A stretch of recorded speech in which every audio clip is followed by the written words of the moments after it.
down here, salt is a way of life.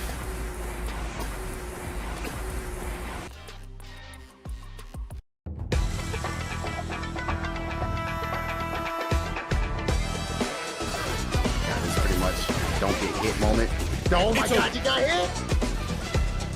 Oh my god! About to get burned out. It was so clean. And there it is, the nice reaction to DI. Don't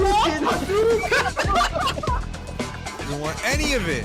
Trying to try and push again. Caught him jumping back. Overhead, still going. Yeah, he could indeed just chip, but Oh no way! no! That's what I wanted to see. That's what I wanted to see, and he done it.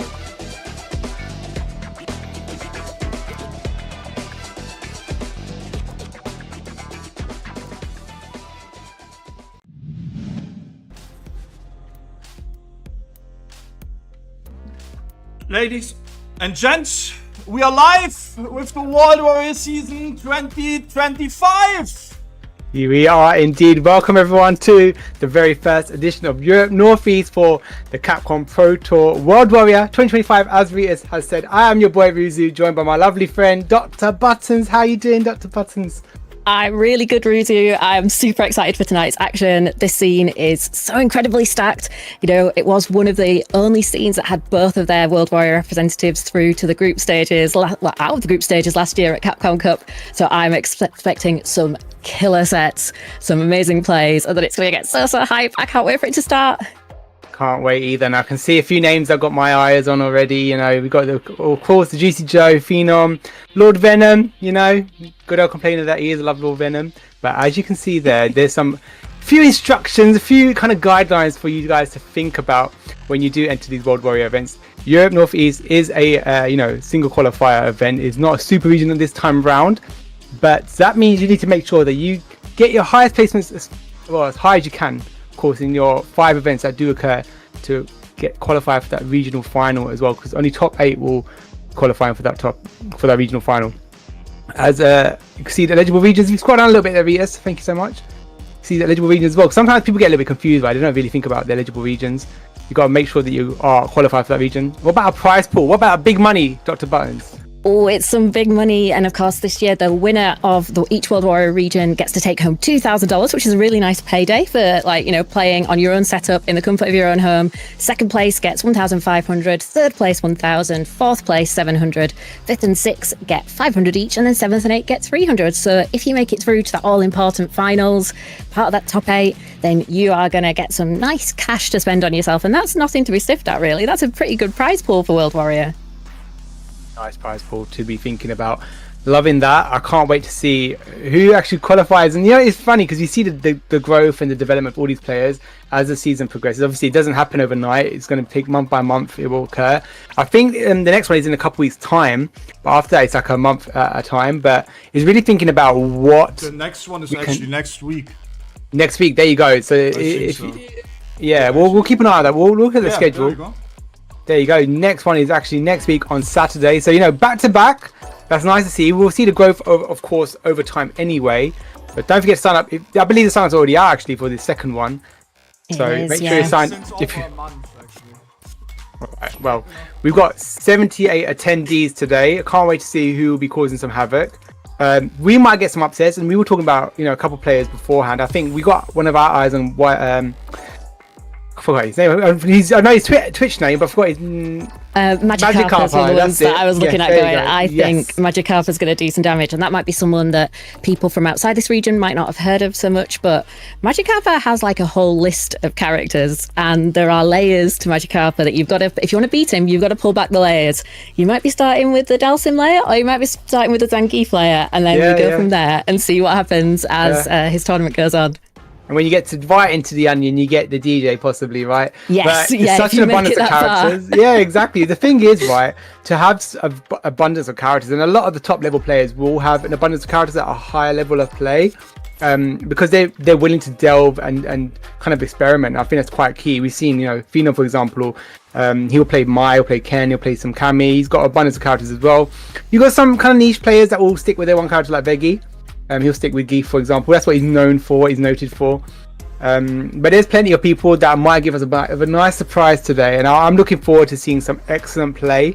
We've got a modern player to look out for as well, Krakalac. I remember seeing a fair few tournaments.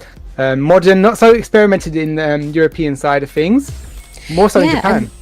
We've also got our first match on stream is probably going to be with a modern player as well, because Banshee Bomb, of course, is a modern Ed from Sweden. Has had some really good runs, both in kind of like regional tournaments and offline as well. Had a great showing at Headstomper recently. So it's going to be great to see what they're all bringing through. And it is that match first, so we're going to be seeing Banshee Bomb versus Hawkbalk as our first match. Yeah, see some Terry action as well. The newly buffed Terry. Maybe just wait a second. Oh, wait a second. Oh my. Yeah, this is way. This is excellent. Love this. But you know what? While we is fixing that's kind of a ratio. But You can blame the update, Ritus. You can blame the update, definitely. But you know what? Terry is someone that I already thought was in a very good position, actually. Very well balanced character, but he's got a touch of love in this patch. And I think he's going to be definitely experimented a lot more with, but we're going to see a lot more of him just in general. Yeah, I think we are. Definitely those quality of life buffs just mean that the people who are wanting to play him just have even more things to be able to play with at their disposal. And I'm still really interested to see Banshee Bomb just keeping going at it with Ed, despite he's definitely one of the characters that's been a bit of a loser in the patches recently, but still making it work. Absolutely. Goes in with the throw, and right now, the first round's actually already in Banshee Bomb's side. Looking to make a second, comes out with a rising tackle. Both close to burnout here. Careful now, one touch kill. Oi, that's some modern reactions right there. And that is something you've got to change in your game plan, right, Buttons? Because thinking about it, you don't often think, oh, this person can react with a touch of a button. But in this case, you can. And that modern damage reduction is important, but it's not going to matter because Banshee Bomb finds the uppercut to be able to deal with that jump in, and it's 1-0 to Banshee Bomb. Absolutely looking solid here. Of course, it is first to all the way into that top 8. That's when it becomes first to 3. So you've got to play your heart out. Make sure every round and second count. Right here, giving him a bit of a rock away. I like that. Go on, take him down. Double dash into the tech. No throw Great loops pressure for in you. the corner. Ooh, going for a bit of a shimmy there from Banshee Bomb. Gets out the corner. Now trying to apply some pressure. Doesn't find the knockdown just yet. Yeah, That's good Hawkbalk. Out that corner, back to mid-screen. But the OD Psychopa is going to do its job and get that pressure right away. yeah, I like the power wave to kind of challenge through the Psycho shoot additionally. Careful now, rising tackle once again, and looking for burnout. There you go, he gets it. Careful though, you've got to make sure your next touch counts. Good rising tackle, beautiful, Nice. excellent anti-air. That was really on point there. Yeah, absolutely, just so ready, looking for that jump, and that's probably a bit of an error really from Banshee Bomb, kind of going, you know, with that low life left, that jump was maybe a bit too risky to go for in that situation. Yeah, it's a bit of that anticipation as well. You've got to expect something from your opponent sometimes. So the pressure is on right now for Hawkbalk. Fighting his way out of the corner. He did not want to let him have that. No, really, just kind of go for it. Like, I'm going to go with the best defense is a good offense, and in this game, that is so often true. Oh, and again, oh, that looked like it was going to cross up, but Banshee Bomb still finds the anti-air. Nice catch on that backdash. Careful, one little tag, checks right on through, yeah. Bit too close for that as well. I like the reaction there actually, because it was quite a close drive rush. He reacted very well. Puts him right into the corner. Level 3 on both sides here. Really important that Hawkbalk kind of fights his way away. Overhead when he's standing, didn't lock that at all. What you got, level 3? Yes, I like this spend here. Very good spend. Get the drive bar built back right up. And here he's in a very strong position to take this game for himself. Yeah, that's a really great spot. Banshee Bomb doesn't have that much more drive gauge, and it isn't going to matter because the throw finds it, and we're at 1-1. Lovely response from Hawkbalk.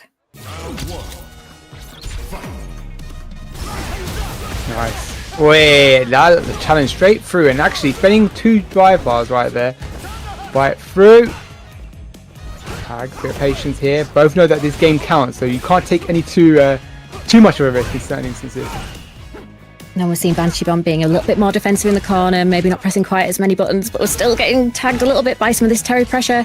Hawkbalk finds the throw, and the combo doesn't spend any drive meter there. That would have been a good way to probably secure the win, but it doesn't matter once again because that throw is going to be enough.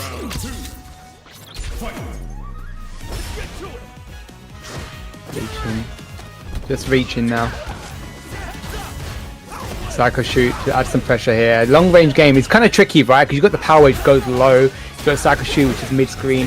So in some instances, it won't trade unless you're doing the heavy or the medium Power Wave. Yes, that's definitely something for Banshee Bomb to look out for, but now does have that command in the corner.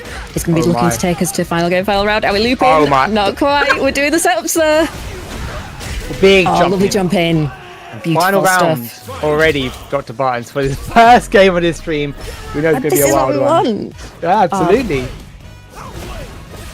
It's great to see some evenly matched games, and that's definitely what we've seen so far. But the corners have been so important, and Hawkblock is the one who's going to get Banshee Bomb in that corner. Beautiful. What we're going to see, lovely big level 3 spend here. Put the pressure on. Absolutely. Great to see that spend early on in this final round, actually. Look at that big chunk. That's 60% of his health gone. Just like that. Ooh. The Rising Fang. Careful, though. You are in burnout, and you haven't got... You've got very huge lack of resources. Level 3? No. Opt to conserve it right now. That feels a little bit scary. Oh, my. It is scary indeed. He actually could pay the price here. He hasn't got level 1 just yet. He's stuck in the corner. You take 1 DI, it's lights out for you. Goes for... Oh, my God. Oh my god, that shimmy! That is terrifying. got? And drive goes back. Don't DI, please don't do it, because I think he's trying to force a reaction, trying to bait Is he something. gonna- Oh, Oh, my! wait. Oh, so close. I've never seen a close first set like that before. That was That's incredible. Like, That was what a wild. great opening set. Because often, like, you know, with how seeding works, you see lower, often in the bracket, we see like something like the headline matches where you've got one of the favourites versus, you know, a newer player. But here it feels because we've got that opportunity to spread out the bracket, we were definitely seeing some really evenly matched gameplay there. And that was God. absolutely fantastic. And I know there's a lot of Norway-Sweden rivalry. So I know the Norwegians are going to be popping off right now in their Discord. As they should Absolutely be. loving this. Definitely support your countrymen. Definitely, I love that. That was a great first game to start, or set rather to Hell start us yeah. off with. That fantastic. Love that for both of the players. Both definitely and they're good with their victory otherwise, but unfortunately for Banshee Bomb means Hawkblock moves on. And of course, don't forget about our match arena. We do host a match arena here on Saltmine, and especially for our World Warriors, you know, I think it deserves a touch of love more. Don't forget to claim the code. Me and Dr. Buttons have already done that. You know, we've done our duty for the day. Yeah, we've done our part. Yeah, that's right. So make sure you do the same, please, guys. I would greatly appreciate if you guys just take a second to claim a code. Yeah, and it's so easy. Rita's has got the link in the chat. All you have to do is click on that, sign in with any of your social accounts. So if you're chatting in Twitch, there's no excuse. And there's also no excuse not to watch the World Warrior for UK and Ireland. The first edition is coming up on the 27th, which is, of course, tomorrow, Friday night at 7 p.m. CEST. And that will be 6 p.m. for everyone who's in the UK and playing. Don't forget, 6 p.m. if you are playing, that is when you need to be here. And of course, I think there's still time to sign up over on start.gg/SML-WW25-UK. IR1. Oh, that is a hard hyperlink to try and say in one go. Oh, the long mouthful that was. But you could find the bracket. Oh, there you go. Has someone done it for us there? No, not quite. It is in the Discord regardless. Make sure you get in the Discord if you're not already. And get signed up. I believe sign-ups close on 11 o'clock UK time. You know, 12 p.m. CEST. Yes. So make sure you get signed up if you haven't already. Of course, I believe we're over 100 participants already. From what Vita told me earlier. So that's fantastic stuff. I'm glad to see UK turning up. And Ireland as well. I want to see some of you guys as well in my Irish lot. Yes, of course. I want to see Brictarium do some damage. There's some amazing guys in that scene. And Brictarium is definitely one of the guys that, like, at the top of that pack who's going to be really challenging for places this year. Yeah, I like to see. I don't think he's actually signed up, so I might have to bother him maybe later and see if he's going to sign up. But definitely love to see Brictarium. I know I saw Nutrients and Marissa to watch out for, perhaps. But yeah, regardless, I think we'll be going shortly into our next set. We're going to get Krakalac, modern Czech player for Luke, I believe, and Sorgmantel. I can't remember who Sorgmantel plays. I do recognise the name. JP and Sweden are the ones. And of course, in Street Fighter 5, Sorg played Volk. Sorg has been sticking with the Psycho Power and sticking with the sticks. Likes to be able to keep someone at a far distance and just be able to bonk them on the head with the stick. Yeah, but this give him a good beating, eh? Yeah. Alright, this time it's JP. Absolutely right. So modern is going to be interesting. I think Krakalac's actually been doing quite well recently. Definitely performing in some tournaments. So it's good to see him consistent in that regard. And modern, of course, as you mentioned, we don't see very often in Europe. But we've had two modern players in a row. Yeah, as I say, despite that, we see back-to-back modern. But anyway, Nice back throw there. I'm liking that colour in JP. Kind of nice. It's minty. really nice. Nice going into the throw from the plus frames from the jump in. Throw once again. Are we going to start those loops? Yes, we are. That is number 2. Are we going to see another one? Nope. Goes for the knee instead. Good defense there from Sorg, using the drive reversal to get a little bit of distance. I like that choice actually, because if we instantly go for the amnesia as well, it might not be as useful later on. So you have to be very wary how you use kind of your resources and your reversal options. Nice follow up with the Trig Lab and to the departure set on the screen, parrying right on through. Has got level 2 to work with on both sides here. Got to be careful as well with the Lavushka. Such a phenomenal. That he might be dead if that's heavy. Oi, just about the light. Parchment screen tries to bait. Oh, yeah, we saw that parry there, but Sorg not throwing just yet. So that's going to be interesting to see how that kind of like mind game as well with what do you do when the portal's over you kind of develops during this game. But that is round number 1 for Sorg. Yeah, definitely. And the thing is about departure, there's definitely ways to navigate around it. You can meet it in the air if you time it well. You can anti-air, you know, you can even go for air throws. I've seen people do. But it's not as simple as just doing it. You've got to be able to be ready for that kind of interaction. Yeah, it just adds to that mental stack, doesn't it, as well, that you've got to deal with when you fight JP. It's like, oh, okay, right, I need to deal with the Gurths, and like you said, that's that early amnesia. Nice defense there from Krakalac. Absolutely, got an opportunity here to spend something. Oh, I like the sequence. Be careful now, you get clipped by Luke, and you can do some serious damage here. No Lavushka, goes for another embrace. That is a big chunk of help, and that, because he parried that was punish counter into more damage. If anything, right now I can go for a very comfortable Lavushka string. Another throw as well. This is bit. Wait, level 3. It's going too far. Oh no, it missed. Oh, how did he do that? I thought that was going to be funny. Like the amazing bait, but great stuff. And the burnout for Krakalac. Yeah. This could really turn the tables. Absolutely, he's getting his drive bar back. Doesn't go for the chip just yet. Looking for an opportunity to kind of close the gap. Takes a throw. Careful now. Got to make the choice. The DI comes round through. Not a stun, unfortunately. Great tech, and he got to bite the DI, and that is a great turnaround from Krakalac there. Wow. Damn. Oh, boy. Stuff. Bro, what we already have for matches is crazy, man. Bro, we got 3.5 hours or 4 hours left still. Can you guys slow down a bit? Like, you're driving me crazy already. No. This is what Europe North and East brings. This is what we are here for. Oh, it's my sort of just like everyone's going for it. Everyone wants this Capcom Cup spot, and I love to see it. Absolutely. And it's going to be amazing for us spectating. It means we have such a good time. And once again, we're in the corner. Krakalac doing a great job, but again, patient defense here from Sorg, using those drive reversals so well just to get that extra space. The issue with a comeback like that can really hurt your ego and your confidence a bit, so you just can't let that overtake. You know, be assertive and still look for your opportunities, you know. Good touch, triple jab, but not into converting anything. Strings him back. I like the choice of interdiction here. Big spend. Lavushka hasn't really been spent as of yet, so you may as well go for the interdiction. Get the biggest chunk of damage that you can. Yeah, and really attack the drive gauge. That's right. Oh no, the modern! No, missed the punish as well. That's unfortunate. Oh my god, bites through! Oh my goodness. Bro, this Krakalac comebacks. What the? It's amazing. Again! He basically he had to actually go for Trig Lab. That was the wrong choice. Funny enough, right? He had to go for the low where it would have interrupted the level 1. Because that level 1 just kind of depletes the turbulence or the OD turbulence there. So it's kind of the choice of specials as well, funny enough. Yeah, also I'm really impressed, like you were saying, by the strategic stuff from Krakalac, being able to have that at your fingertips in a match where, you know, there's this much pressure on it. That is looking really sick for our Czech player. Yeah, looking fantastic.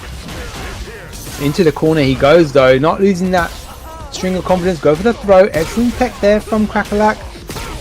Fighting right on back. Wait, the neutral jump doesn't get anti-aired. And just applying the string of pressure. Beautiful. DI depletes the gauge. Amnesia gets absolutely whiffed. Oh, what a counter hit there from Sorg. Pushing away to get a little bit more room. Needs to be careful because, like we've seen, that level 1 is locked and loaded. Careful now. Yeah. Alright. So, this is Krakalac completely being assertive here. Loving this. One more round to take this set. Nice tech. Good opportunity here for Sorg. Just gets a little bit more space. Ooh, anti-air on that jump in, but the tech means that we're back to neutral once again, playing the fireball game. Both players looking quite cagey now. Yeah, What a unfortunately, delay. I think he actually stopped blocking in that interaction, unfortunately. What we got now, baby?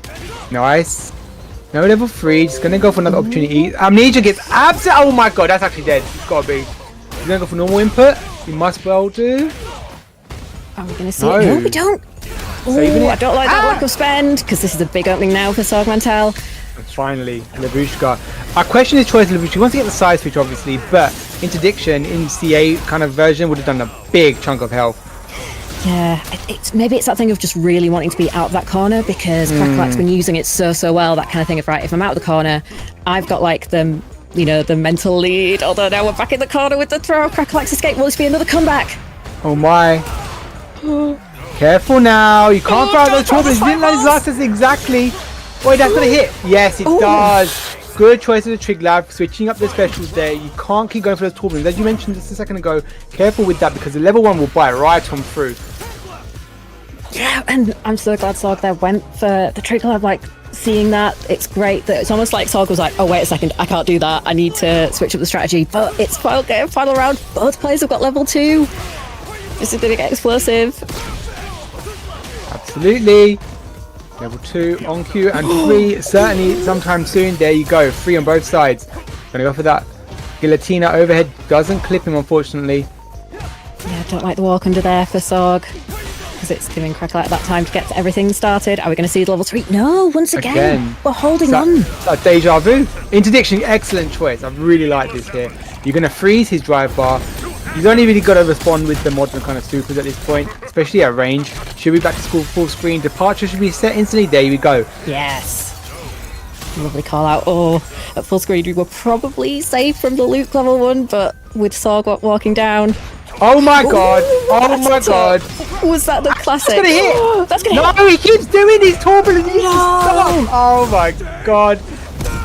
That is a dire, unfortunate situation there for Sogmantel. Just the adaptation just unfortunately didn't come through for him. Just recognizing that modern was there as a response, you know? Yeah, it really was. Wow, that's definitely one of those ones where you kind of go, it was all which way, Sorg could have taken that. Krakalac did take it, but again, what a set. Like, we're only in our second set and we're already kind of just building up this amazing hype for what's coming through. And yeah, I hope everyone in the chat is as entertained as we are right now, because damn, this is some good street fighting. It is a great start to our very first CPT for Northeast. I can't believe what I'm seeing right now. And the thing is, right, the onus is on Sogmantel to actually respond to the modern, but it's about remembering that he's modern as well, because sometimes you forget, this person's playing modern. And really, like, for Krakalac, it doesn't have to change very much. He's playing that way already. So it's about the adaptation on Sogmantel's side. Fortunately, it didn't bite through, but we'll see how he gets on as he moves further into the bracket. But that does mean Krakalac moves well on, looking very good. Yes, that means we're going to be moving on to our next match very soon. I'm having a look to see who it might be, and it could be that we might be going to Sensorex versus Bia next.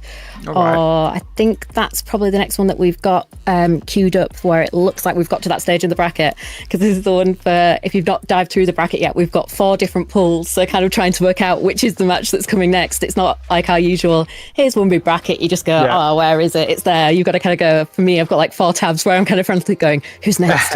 And I don't even have to call people into rooms. I'm like, why am I this stressed about it? It's kind of like that second-hand TO stress. It happens. It does happen. You do get that, trust me. I think it will be Sensorex versus BR.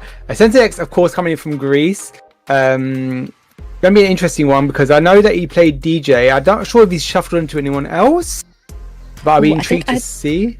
So I did a bit of CFN stalking earlier today, and I did see a little bit of Mai from Sensorex. So I don't know whether that's Mai as a pocket pick, just in case, or kind of like more as to try her out. But there was some activity from him in this phase with Mai, so that could be like a bit of experimentation with the character. Or, there's no bad thing. Like, having a pocket Mai is never going to be a bad pick, because she's got lots of great tools that you can use in many matchups. So if you're not feeling comfortable with the DJ and your Mai's looking all right, you might as well give it a go.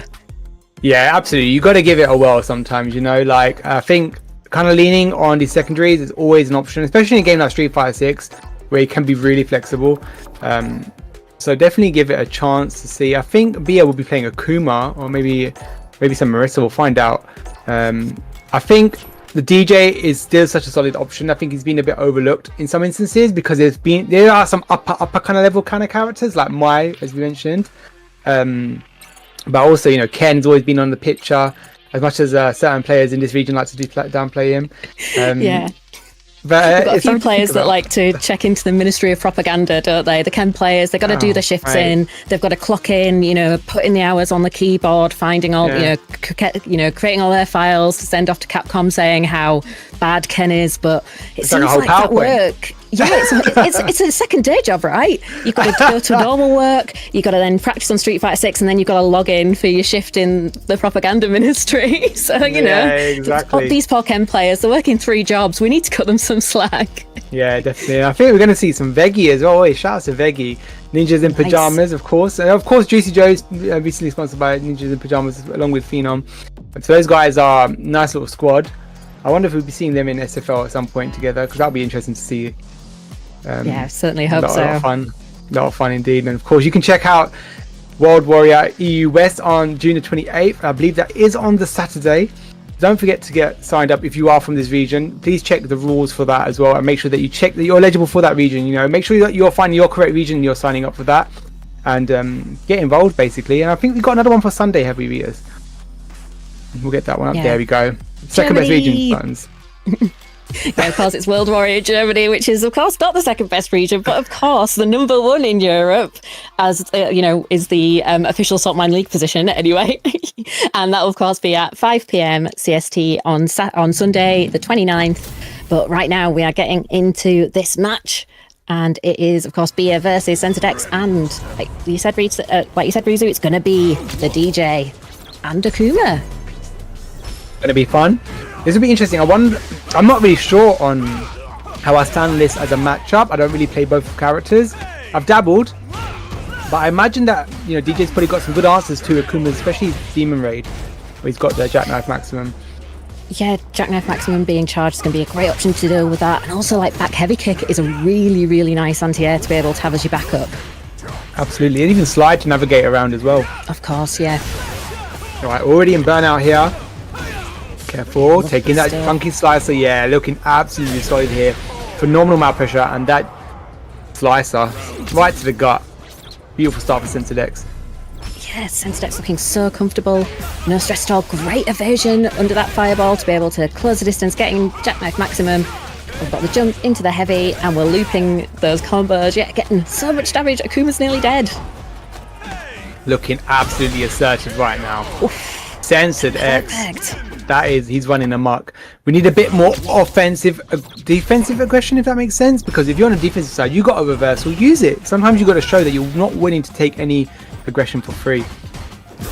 Yeah, I think you're absolutely right. Because Bia's, you know, trying to play a fireball game here, but Sensorex has gone, I'm going to get around that, and then I'm just going to really loop that pressure. So, yeah, Bia, it'd be great to see some ODs to come out. Yeah, like those situations, challenging, kind of going, you can't just autopilot.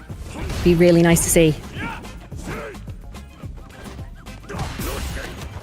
Ooh, nice back throw there from Bia. This could change the tide. Some nice counter hits. Catching Sensorex, pressing some buttons. Absolutely. Oh, there was an opportunity for so little opportunities like that, you're missing out on free damage almost, right? And positioning, because you can't let him. You almost let him jump out of the corner for free. He's walking himself out of the corner, right? You can't give up that kind of space. You can't give up that kind of free damage either. It's really vital you capitalize on every instance or where you can interact with your opponent. Yeah, and again, it's definitely one of those things where with 6, of course, you've got so much on your mental stack to think about, but anti-airs really do need to be on your list. Absolutely. And right here, he's got the health advantage. Oh, yeah, that's cheeky, you know. Nice little turnaround considering how the first game went. I like that kind of shift of momentum. Gets around on the board. Yeah, that's exactly what we need. And Akuma's got so many tools, and it's nice to see Bia being able to represent some of those and, you know, use them in some unorthodox situations to really throw off Sensorex. And as we've been talking about, there's the ODDP, and we've got the drive rush to be able to convert, spending the level 3 early. Lovely stuff. Fighting right on back here with the Sipper Calamity. Are you thirsty? You owe me rent money. Thank you very much. Level 3 here. Oh yeah, the OD Jackknife. Lack of drive-by here, so I wonder if he'll be looking to spend any of that. Air slashes. Very strong heavy air slasher, obviously double hitting. Can navigate around some of those normal fireballs. And here in a very good position. Just has to play very intelligently smart, because both of these guys could actually, right, they could just take one hit and that's it. That could have been it. That's the terrifying thing right now, isn't it? We were trying to be really content. Oh, what a challenge there. Oh my god. That's it. Drive rush. Damn, and now Sensorex on that set point here. Via looking a bit down and out with the lack of super bar as well. Gets a good touch. Yeah, really great start and great corner carry, so we're going to be able to really put some pressure on Sensorex, but I'm sure we're going to see some reversals to get us out of this situation. Lovely use of the fireball there to protect, to walk forward, and we're pushing back to mid-screen. Absolutely. Oh, the waning moon comes right on through. Again, trying to clip him here, yeah. Level 3, looking for an opportunity here. We don't forget Akuma can actually do some serious amount of damage and really pull out all the stops if he needs to. Falls right on that Go Hadouken. Looking for a niche jump, gets caught by the funky slicer. Looking for an opportunity to close the gap here. Buttons. It's terrified, isn't it? But Bia's defense is looking really nice, like really ready. Great. Beautiful. Stand light kick. Got the conversion, and once again we've got level 2 here. Are we going to spend it? Probably not this time. I don't like that. I think he expected to get level 3 there, and unfortunately it wasn't enough. And now you've got to play the lane game a little bit, because these domes definitely not that close to him, mate. And now he pays the price, because he's got to have the weekend pleasure. It's not the weekend just yet. It is for DJ, because he gets the game. Unfortunate choice of spending there. I think he had routing into level 2, so he should have probably just gone right for that. Yeah, going from one of the, the normal instead of cancelling into Adamant Flame, going for that level 2, getting the wall slump, that probably would have killed, and that would have made so much difference. That just feels so unfortunate for Biwa, that so close and yet so far. That, and it shows just right how this decision's so reliant on that split-second decision making. If you fail in that moment, you can just lose the game, and that aspect of it is one of the things I find really fascinating, right? That have you got that whole situation fully locked in your head and know exactly what you need to do at that point in time? And the players that do that, it is incredible to watch when they've got those optimizations unlocked and ready to go. It just feels like they're on another level of existence when they can play like that. Yeah, it's just about knowing your routings and not knowing whether that in particular move is going to build you that meter for that. It's about understanding your scenario at the time, making those quick instant decisions. That's the thing about fighting games, right? We have to make those quick, You know what I know? snap decisions. Go on, Vitas, tell us. I know that we get to $100, we pay out the top 2 today, and that we get to $150, we pay out the top 3. And it's World Warrior season, so we should get there every single tournament, Let's go. Absolutely. We've got 29 codes. Yes, we do indeed. 29 codes are remaining. So guys, if you haven't claimed a code, please do so. Thank you very much. I'm sure Buttons thanks you very much as well. Just a little touch of love from the community side of things. Just takes a moment to just claim a code and help us out a little bit and towards building that, that contribution goal. And shout out to Iron Power. Yeah, let's go, guys. And Horror Brain, of course, hopping in there as well. We love to see those codes kind of just going as we jump on. Absolutely.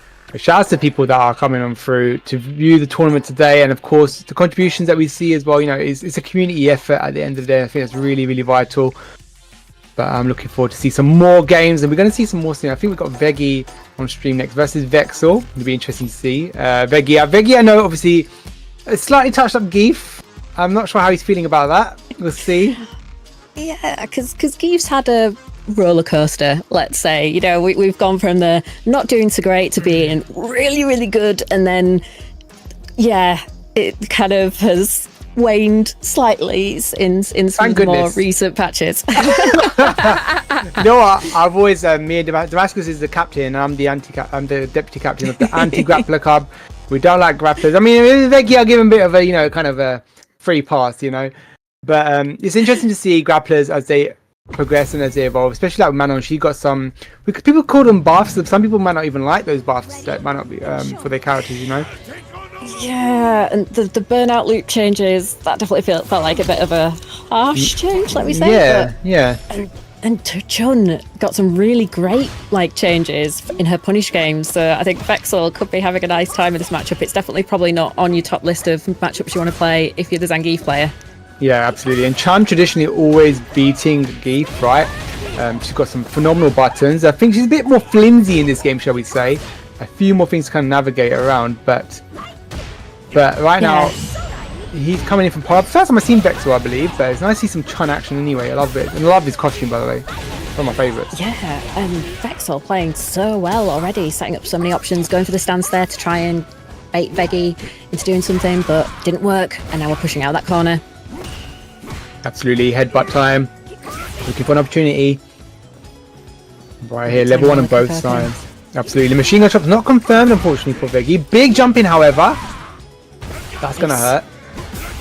Oh, the patience there, trying to bait something out, but that might be dead. I think that's dead, actually. Sweet dreams. Oh, yeah, backbreaker right there. Feeling that. Saw that one in the morning. That was a great little kind of instance of comeback there from Veggy. Good decision making. It was, because Vexyl seemed so in charge for so much of the round, and then for Veggy just to go, nope, I'm going to make it work now. And again, Vexyl's holding that corner really well, but in the back of your mind, you've probably got the thing of, what's Veggy going to do to get out of this situation? Indeed. Right here, level 3 on cue for Vexyl. Big tension kicks to keep him out of the skies. The skies are mine. No Russian skies around here. Big touch. I like the choice. What's the safe jump? Is it a safe jump? No, he's going to go for Serenity Stance Reset. Oh my goodness. But you got to be careful. Those are the ones that catch you off guard. The ones that come out of nowhere. And Yokosen. This should be able to kill, actually. If he goes for Kokosho, that is. Yeah. Yes, he will. Oh, I had that jump scare then of going, are we going to spend? I hope we're going to spend and not just hold on to it and hope. But no, we're spent, so it's round on the board. Nice stuff. By the way, the first time ever we see Vexyl on stream, or I've never seen him in Saltmine either, so. Yeah, it's the first time I've seen Vexyl, cool. so it's good Very to cool. see him playing really well against someone like Veggy, right? Very established, veteran player. Machine gun chops beautifully confirmed there. Big chunk of health just like that. And good throw forwards there. Buttons. Lovely stuff, and again, ready for those tensure kicks to be able to deal with the air, but overreaching after landing, and Veggy's making great use of it, going in there for the SPD.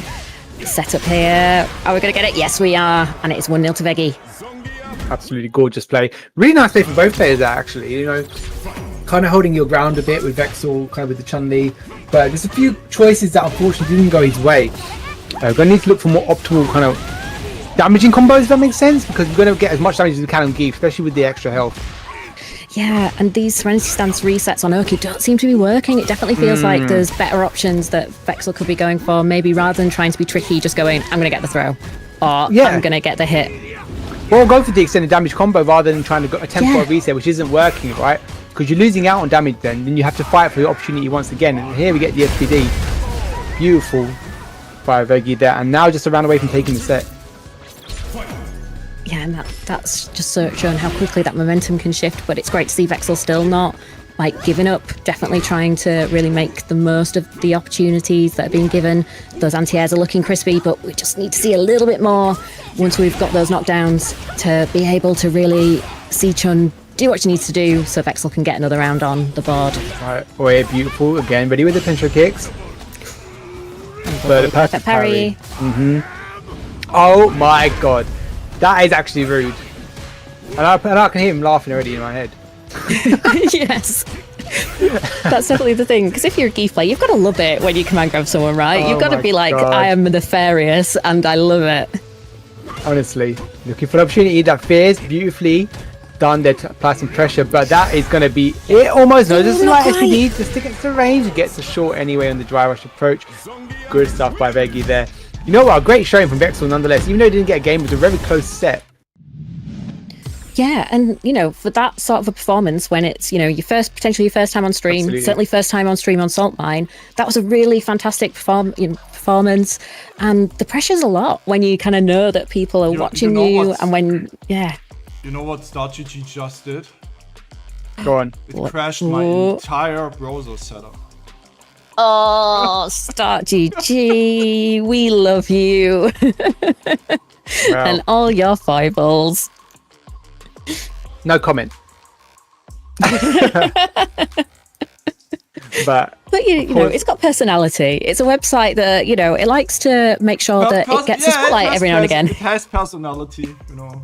Yeah, you ain't wrong there. It's got personality. We all love StarGG. Indeed. Well, okay, so Veggy takes that and moves further on. Just wondering how the set's going. I can see Juicy Joe moving further into the bracket now, waiting to play his game for top 16 on that winner's side. I believe Lord Venom has DQ'd. I think he's not available today. We're starting top 32 already. Very nice. And already Phenom and Magikarp are going to be playing on stream at some point very soon. That's going to be interesting to see. Going to be a fun one. I can't wait to see that, because I feel like that could even be a top 8 gamer, that one. Even though we're in top 32 for that. Yeah, it's definitely one where I think that's going to be explosive. I'm really interested to see how Magikarp approaches it. Are we going to get the layers? Yeah. Or are we just going to go straight to the main event? Because I think if I was him, I like, my advice if I was like in a Discord call with Magikarp would be like, just start with the DJ, man. Let's not this time. This is not the time. It's not the sandbagging, yeah. This is not the time. But maybe, I don't know, maybe it's part of the power-up cycle that for some reason the like warm-up game is needed. So we will see what happens, because who knows, that could be quite, you know, interesting to see how Magikarp approaches it. Absolutely. I think we got to think about everyone's approaches and how they do it differently, right? And I'm sure Juicy Joe, I've seen a few shenanigans from him that I've not seen other JP players do recently, so something to watch out for, really, because some people probably have been hiding some tech. As much as it is hard to hide tech in this day and age, you know, you go on Twitter, you see new tech, like, is this the kind of thing, right? And even people like looking at replays and upload that replay or whatever it might be, it's hard to kind of keep things to yourself. So we'll see if anyone's got a few shenanigans, you know. And I'm thinking as well that the Juicy Joe Vaalix match could be really, really good as well. Vaalix has a load of characters available. I've seen them do a lot of damage playing Jury, playing Akuma. So I'm excited to see what character Vaalix goes with. All I'm saying about the next match is speed in my head. Oh, beats in your heart now, Vitas. It's in our heart now. Yeah, whatever. No. All right, so Polish versus Polish. Okay, this will be interesting. Shady Imposter, you know, very established DJ player, really strong. Won outplay last year. He made top 8 in Red Bull qualifiers in the 10th anniversary. So he's definitely been playing. I'm not sure how active he's been recently, but I think he's probably, because it's World Warrior season, of course, you know, most players are up and coming back now, get things rolling. But Elena, what do you think about Elena Buttons? I think she's a character where it feels like that she's one where the tech's going to grow, right? Like, she's got so many tools, and it feels like there's still time to optimize them. And there's definitely a few matchups already where she can cause some problems, but that lack of the crouch medium kick is definitely something that makes her harder to use than a lot of the other characters. Well, even saying about her crouch medium kick, like, there's a target combo where she goes into a heavy kick as well, and it doesn't force standing, so it can whiff completely, even if you hit the crouch medium kick. So I know some Elena players have got some issues with that. I think she's a very well-balanced character. I think she's very much middle of the pack. She's got her faults. I really love her redesign. I've liked her in third Krakalac and 4. The redesign is really interesting and really creative. So I can't wait to see how she, as you say, evolve as the season progresses. Yeah, I think it's definitely one where, like, we're going to see later down the line some Elena players really bringing some really cool setups and mix-ups where people are going, I don't know how to block this. What am I doing? Yeah, exactly. And right now, Shady Imposter on the back foot, gets a clip. He should be going into level 3. Absolutely, weekend pleasure. Great stuff. And, good to see Shady start off strong, but that was a very close set nonetheless. You know, Kyito looking solid with the Elena so far. Yeah, and good to see as well that Shady Imposter wasn't really phased by it. So, you know, I was saying that maybe not being as active recently, perhaps, but active enough to know how to deal with this matchup, which is what you want to see from people who we think know are going to be challenging for that top 8 to reach the season finals. Big jump in, what you got? Going to go for Rhino Horn, the swap into that scratch wheel. Wait, the overhead, what you're doing, baby. Ooh, lovely late DP as well there from Kyito. Yeah, poking away with a crouch medium kick. Ooh. And the thing about Lane as well, like, you know, her slide doesn't go into fireballs in this game, whereas it did in 4. So you kind of have to use the Link song to roll under the fireballs, and you can get checked for that. So it's a bit of a tricky one. You've got to be really ready to be on the mark, because the early part of Link song doesn't actually make you invincible to fireballs. You have to kind of roll a little bit till you get to that invulnerability. it's a bit of more of a read than a reaction, isn't it? So you kind of got to be like trusting that you've read your opponent correctly to be able to really make the most of it. That's right. Big touch there. Love that. Look at that corner carry. Oh my goodness. Damn. He's getting hit by everything. Safe jump. Takes the back throw, however. Even though he's got the first game here, or first round rather. This should be dead. He might go for level 1. Doesn't even need it. Don't even need it. Don't even need it. Forget DJ's damage. Forget all about that.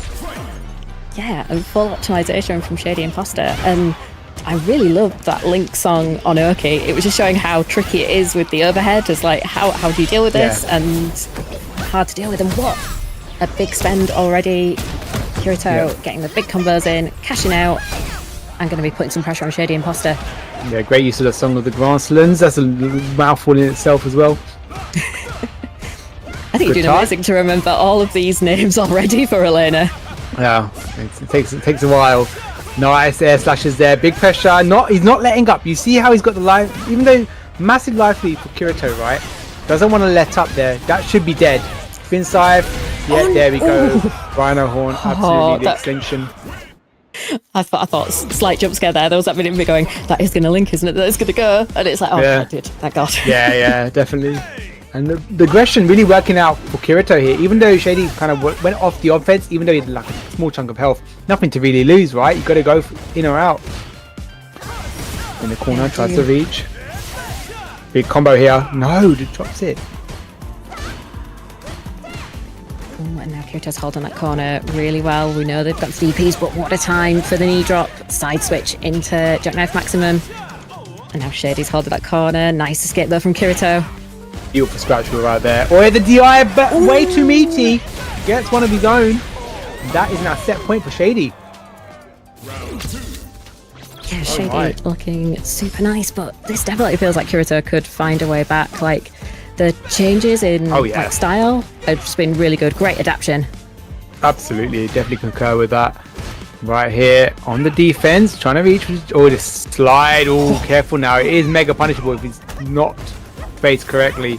The Link song into the light. That is plus on block. Waning Moon gets blocked. That was a beautiful block on that OD Waning Moon. And now Shady Imposter in burnout. Ooh. And again, great use of the Link song to create those difficult situations on Oki. Not seeing it this time, just using the great range of Elena's normals. Oh yeah, I'm loving this. I'm loving this offensive pressure. This is the kind of thing I'm looking for. Like, love that. Careful. What you got? Closes the gap, goes for the throw. Equalize on health. The drive bar. Oh yeah, the plus frames. And Shady recognizing that, not pressing anymore. Stagger pressure here from Shady as well. Finds the throw. Kyito can probably take at least one more of those, but in the corner, oh my God. Gets out. That is going to be the round there. Lovely stuff. And we're going to go. Yeah, scratch door. We're going to go to that final round. Absolutely. Great stuff. Good composure there from Kyito. Yeah, really, really great composure. I think the spacing, now they've got into the match and have kind of figured out a bit where DJ is wanting to stand and poke from, has been really working so well. They've been covering a lot of distance with those normals, really being able to harry Shady Imposter and cause some problems. Absolutely. Big jump out, gets checked with the jab. And just continuous jab, the left snap there. Oh yeah, the forward heavy punch. That's some work there, I like that. Frames again, but good patience from Shady. Great time to jump out. Great confirm. This is an excellent spend right here from that. Yeah, kick great to timing. the gut. Yeah, definitely. And what you got? Yeah, he's gonna look for force blind now. Oh yeah! No! I respect that though. I respect that because that you could see that he was laying the pressure on Vic there. Throw out a Hail Mary, why not? It was worth a gamble. Yeah, and it's sometimes that thing of, isn't it, of going, they could kill me through the pressure, through the throw loops, so I will take control of my own destiny. Either I win in this moment or I lose, and it's all on me. I am in control. Yeah, I'm in control. Yeah, exactly. And I think either way, great strength from both players. Excellent set. But Shady coming out on top, definitely looking solid right there. And Kyito, I can't wait to see some more Elena. I really enjoyed that. Some great, you saw some great strings of pressure. Yeah, we're going to see some more great action from this region again in the second event of World Warrior for EU North and East on the 5th of July at 5 p.m, which will be not this Saturday, but the Saturday after 5 p.m. CEST, 4 p.m. British Summer Time, and the sign-up links are available now. So get yourself in the Discord so you can click the link rather than having to try and type it out all in one go. Absolutely. Get involved for that. And of course, the best region goes without saying, UK and Ireland, June the 27th. Fire. We are due tomorrow. Sorry, viewers, can't hear you. But anyway, we're due tomorrow. Make sure you sign up by 11 p.m. AM. 11 a.m. Sorry, my mistake. 11 a.m. in the morning. Make sure you get signed up. Do it tonight. Get it out of the way. Get it done, dusted. I believe we're over 100 participants already. But of course, we've got World Warrior EU West there, Dr. Buttons. Yes, of course, on the 28th, which is, of course, on Saturday this week at 5 p.m. CAST, it's going to be World Warrior EU West 1. So if you want to see Takamura, if you want to see Zerna, if you want to see Geeko and Garnet, of course, and everyone else doing the job, then that's where you want to go. And then to top it all off, at the end of the weekend, we've got another one, Ruzu. We do. World Warrior, Germany's second best region, might I add. It is on the 29th, Sunday, 5 p.m. CEST, 4 p.m. British Standard Time. 12 p.m. is when the sign-ups close. Don't forget to get signed up. Of course, you're going to see some fantastic talent throughout this week. I can't wait to see it. I'm going to be trying to tune in every time where I can. Unless I've got other responsibilities that turn up, as you do. But make sure you tune in. Make sure you claim those match arena codes. Make sure you get involved wherever your skill level. I think it's really important, Dr. Buttons. I do mention it quite often, but whether you're at the bottom of the pile, whether you're at the top of the pyramid, whatever it might be, it's all learning opportunities, and it's opportunities for you. We don't get things like this all the time, right? This is a yearly occurrence. Get signed up for World Warrior, get stuck in, and kind of earn your bread a bit. Support your region. Absolutely. Yes. Absolutely. And your communities as well, because the best bit of the FGC is, of course, the sea. So taking part in World War is a great chance to meet people from your region, get to know people who maybe are around your skill level or a little bit higher, but are all wanting to get better in fighting games. And building those communities is only going to make all our scenes better and help us grow as a region. So get involved, whether, like Ruza said, if you're just starting out, find people to train with, get some inspiration, have a great time, and support your region, support our amazing European community. Absolutely, and we're going to get some spice of life here with Juicy Joe. We're going to get some Mai as well. Looking forward to that. Yeah, I think this is going to be interesting. I'm not surprised to see Vaalix on the Mai. Definitely kind of looking for the best tool for the job, but I'm reckoning Juicy Joe's going to be ready for Mai, given the amount of time Juicy Joe spent online recently. Yeah, he's a bit of a lab monster as well. He's definitely been doing his homework for sure. Looking for an opportunity here. As you see, a bit of a jump in there. A bit delayed anti-air there from Juicy Joe. Didn't quite click.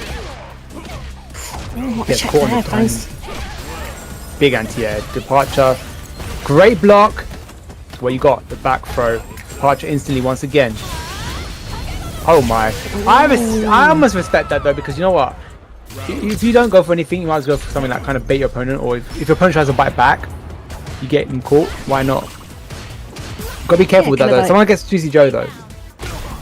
Yeah, Vaalix is spending a lot of drive bar right now as well, and we're already in that orange, which is not where you want to be, but that corner position could be useful, but we're not really capitalised on it so far.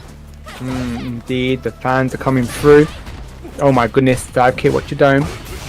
No Lavushka, it's going to go for the Torbellum, bites right on through with the DP. Beautiful Bylina there, and I love the follow up there. And he takes the hit because he doesn't want to go into burnout just yet. You've got to be prepared to parry, perfect parry those instances. Clip now, however, might see Lavushka at some point as he makes the approach. There we go. Yeah. No, not quite. I thought we were going to see it. No, you're going to keep bullying him. Going to keep bullying. We're holding on to it. The threat is just still there. No way. For Vaalix. Oh my goodness. I like that because he's actually ready. Classic. He's ready for like a projectile kind of interaction there, and he's right on through with that level 2. I won't even bother pronouncing my suit because they're just too much of a tongue twister. They'll be here all night. But level 3 here for Juicy Joe in a great position here, if anything.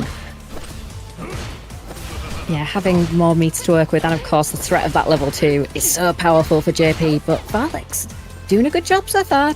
A little low on drive gauge, but trying to fight back. I like this. It's going to be forcing the burnout here, and Vaalix is only going to have potentially level 1 if he has to take one block on hit. I won't get it right now. Departure might be set up. No, he's going to drive rush approach and going to bully for a little bit here. Oh, the dome. Watch your dome, baby. Oh, wow. And still not using level 2. No. Nice. back up. Yeah, we're gonna get Corner Bog possibly here, but if anything, he's gonna look for an opportunity. Takes to level 1. Krakalac gets the click that he needs. The fan is on cue here. This is actually potentially Vaalix. He can take this. He gets a few strings of pressure to burn out Juicy Joe. Level 2 is not here for Juicy Joe. Oh yeah, he can convert that. What you got? Level 1? No, not enough. Oh, the overhead gets blocked beautifully. This is really tight right here, Dr. Buttons. Oh my! Toss up!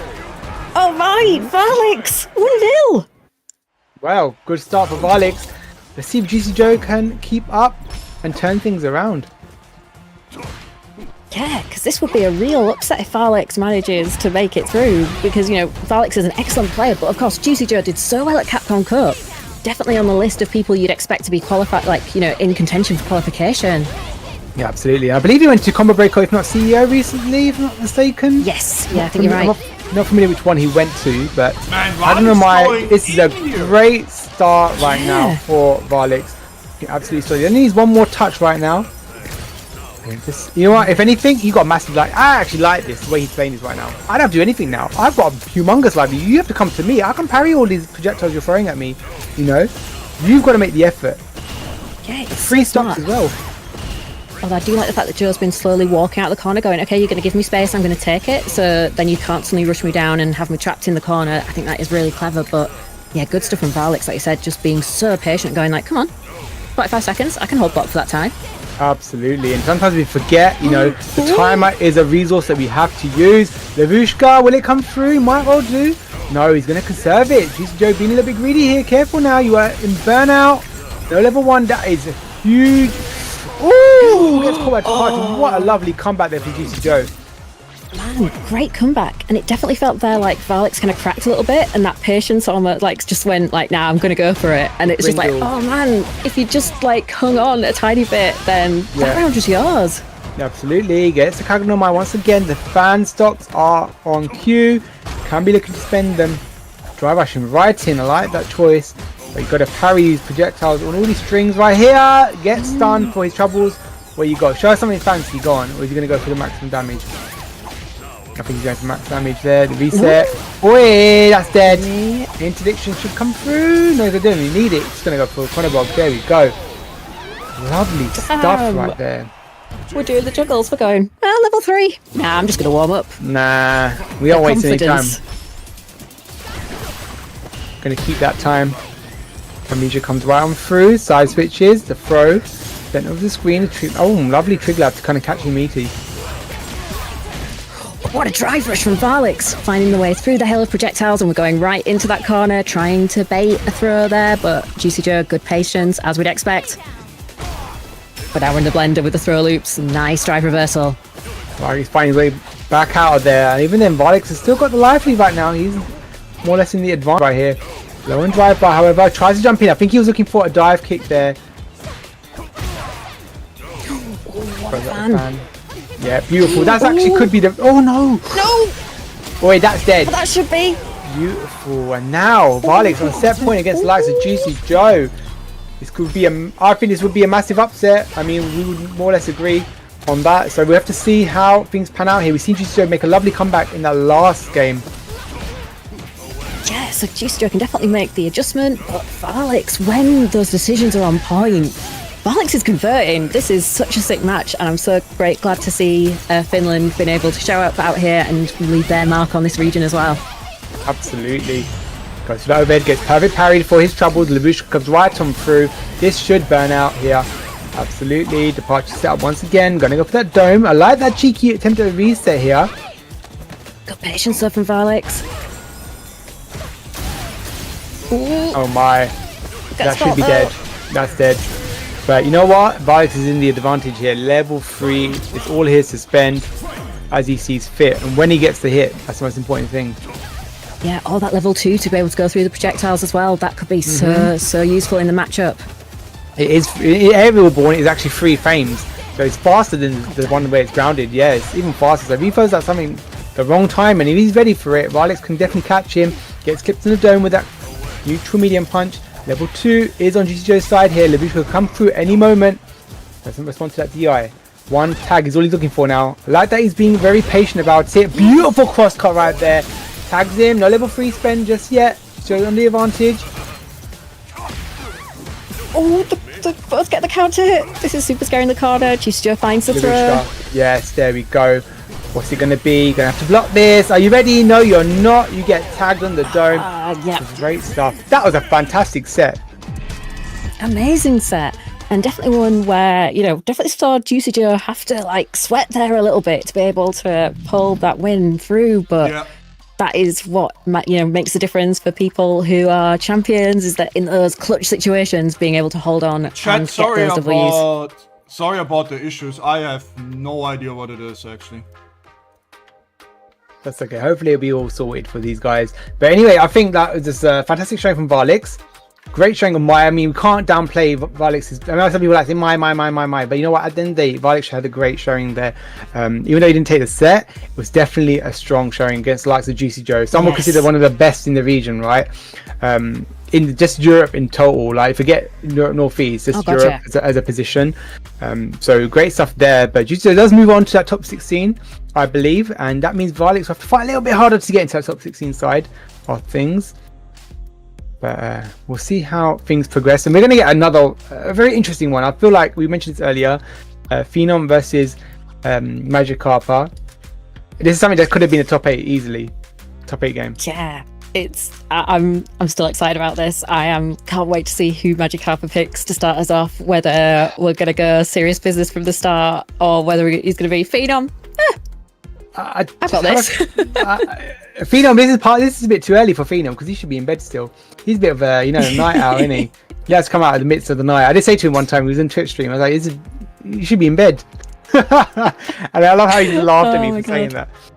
But it's funny. We'll see. I think we might see DJ. I think, as you expect, like you kind of mentioned earlier, I think that would be the best bet. I think that is Magikarp's best character.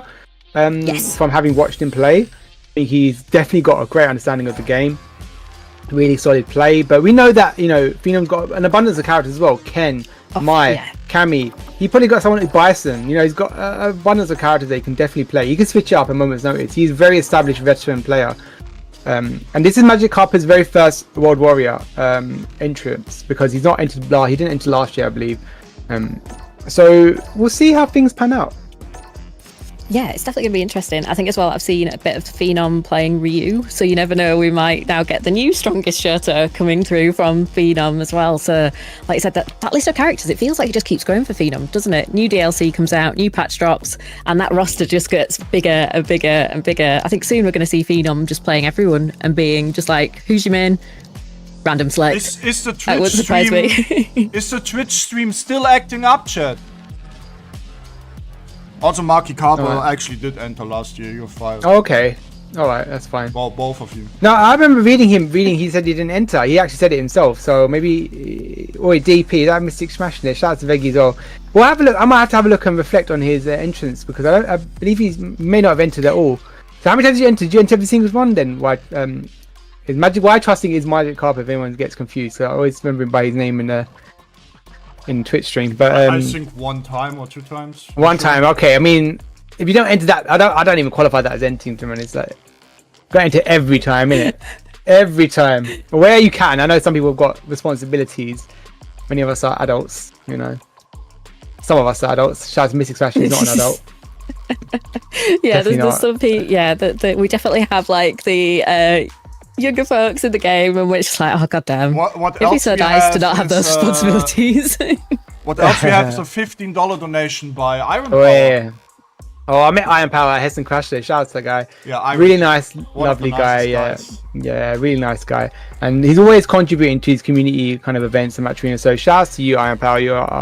You are a foundation of what I expect many to become. For us. When we are contributing to all these match arenas. And the codes, are they all claimed yet? How many codes we got left? 7. We've got 7 codes. So 7. Yeah, make sure you claim those codes. Get them gobbled up. We've got like 300 people watching on Twitch. I'm sure that some of you haven't hit that button yet. And if you're in the Twitch chat, there is no excuse. So click the Match Arena link, go in there, log in with your Twitch account and then claim that code. And if you've not got Twitch and you're just hanging out and watching the stream, then use any social account that you've got. It's super easy. You don't need to create a new account. Use what you've got and support the players for free. Do it.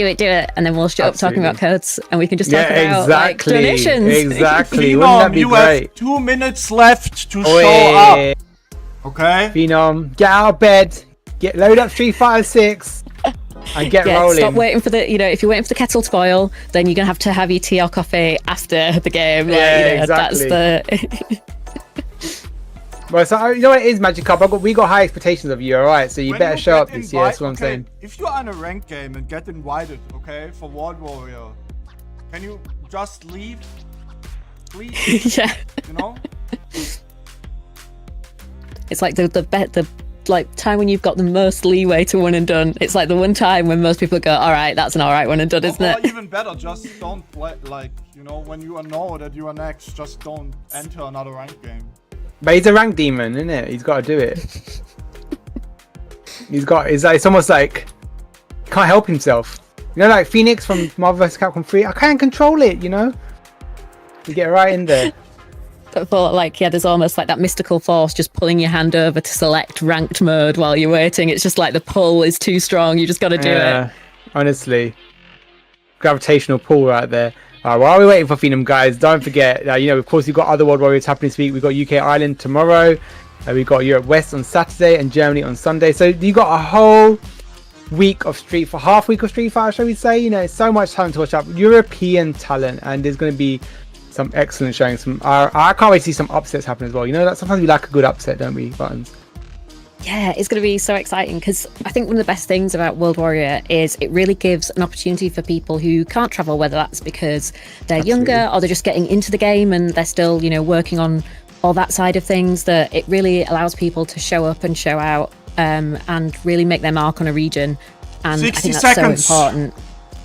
Oh, well, definitely making the mark on region. And I think making his mark on his scoreboard, hopefully, will be Phenom when he turns up. The queue timer also counts when you are on stream, okay? Absolutely. No, but that's the thing, though. I agree. Oh, yeah, look at Mokabe. He's like, yeah, just be chill. Yeah, you get him out of here. I've got the sense that Mokabe, they're a TO. Like that little T at the DQ itch. It's like the TO thing, isn't it? It's going, you're keeping me waiting. I'm going towards the DQ button. Is Dr. Buttons actually a doctor? Yes, I am, but not the useful kind. Professor Buttons. Right, Phenom coming in with the cami. All right, Doctor for plus frames. See how this gets on. And all right, so Kami's meant to be. I think it's meant to be a tricky matchup for for Kami, as far as I understand. Jackknife Max means to be a really good tool against Kami's dive kicks. So we see how this kind of falls into play.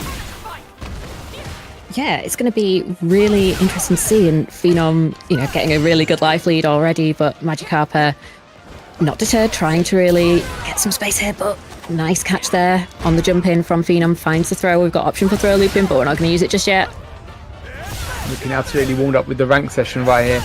Just walking into that corner. One low forward. There we go. And as I call it, he does it. Beautiful stuff. Kami, phenomenal low forward. And even her low strong, right? Just phenomenal buttons that are so easily confirmable for Kami players. They just get right in there. Again, the low forward. Gotta watch your toes. And he gets all that corner. Look at that. He just carries him right to the corner and keeps him knocked down again. This is how the last round went, right? He was in the corner struggling to keep the defense up. It's such a party starter, isn't it? That corner carry you can get from it. The drive rush conversions are so great for Kami. But here comes Magikarp using the ultimate sword bat. Ooh, and depleting that drive gauge now. This could be a great opportunity for the DJ player. Good pressure. I might be able to even chip here, actually. Yeah. I think we're looking for a chip opportunity here. That's what we're going to go for. Yes, great stuff. The greatest throw that comes right on through. Really good string there and a confident hold on that string as well. Sometimes you can find small gaps where we just drop it, unfortunately. And Phenom could well be mashing through that. But yeah, no shaky hands from Magikarp. Just like locked in, like, nope, time for the burnout loop. We're going to get the chip. Let's go.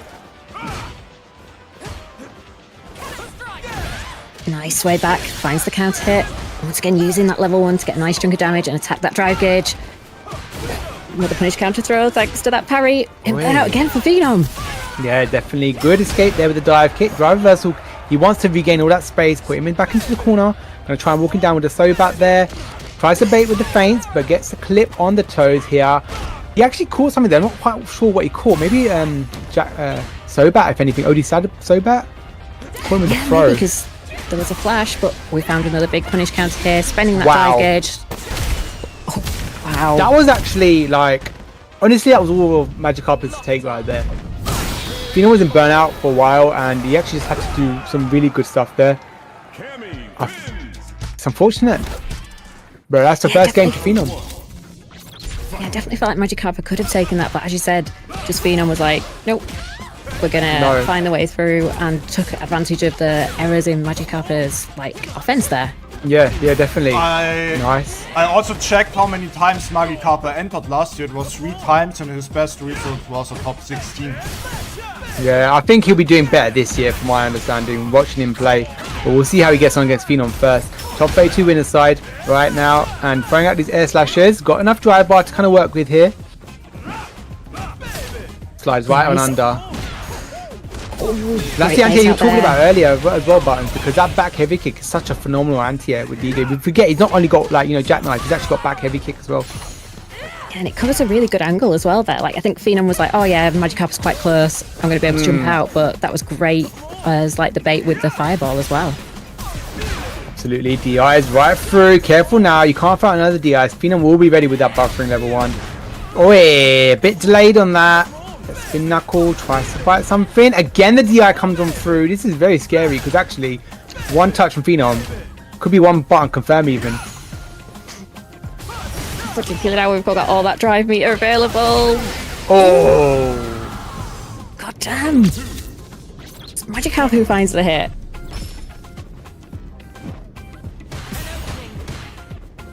Nice, good start here from Phenom with that pressure. Again, the anti-air, the back heavy kick is doing so much work for Magikarp. Absolutely. The funky slicer again. I want to see him mix up a little bit here. Go for the waning moons, the overheads, you know, to kind of keep him guessing. I guess you can condition, but it's very hard to condition like kind of these high level players in this essence. Yeah, I think such a good point that you've got those tools. You've just got to use them. You know, you can't, and particularly in this stage of the tournament, at first to 2, you've got to use it now. It's too late to hold on to it for a very long time. Absolutely, level 3 on both sides. The OD jackknife maximum comes right on through. The Sobat as well. The roundhouse. The roundhouse is such an effective button. You have to be really, really careful with that button because it takes a big 0.9 off your drive bar, right? It makes it hurt. Can't be bleeding your drive bar. It's like a second health. It's like a second health bar. That's basically what it is. You've got to take care of it. Oh, we've got the run into the throw here. Magikarp now has that corner position. Oh, that's great dead. stuff there. That's dead. Look at it to 1-1. Oi, loving that.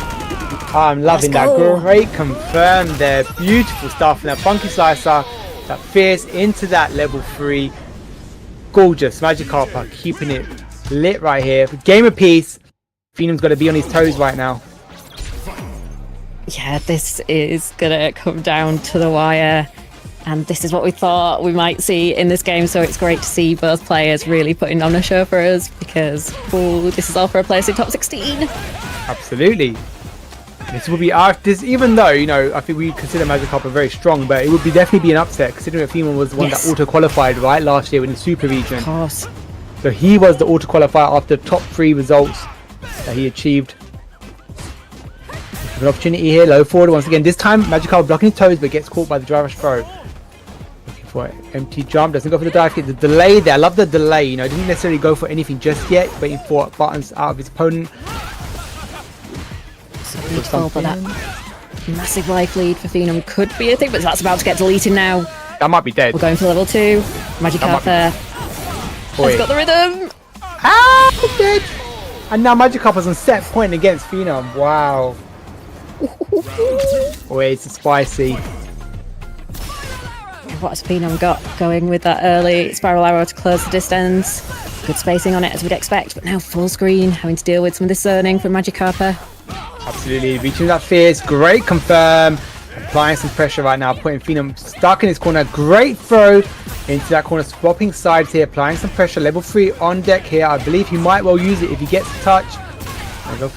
Alright, nice little DP sequence there. No autocorrect DP or correct opportunity. The Funksasso once again, yeah. Really tight right here. Great touch right now. I believe he might go for a short spin. No. Conserving it. That's risky. That's risky, Buttons. It is. Oh no. Oh, CFN, please, no. Oh not like this. Okay. It's just Alright, oh my god. all good. Just real It mode. just beat us. No, It just it's beat not us. me. Trouble.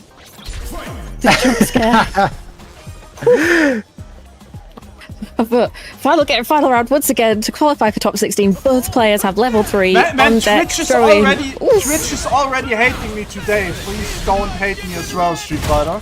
Okay. Oh my, One we're gonna get a platform is weekend enough. pleasure here. No, Gonna there's fly no right way. on through, and that is a big chunk of health gone, just like that. Magikarp has got a whole stack of drive bar to work with right now.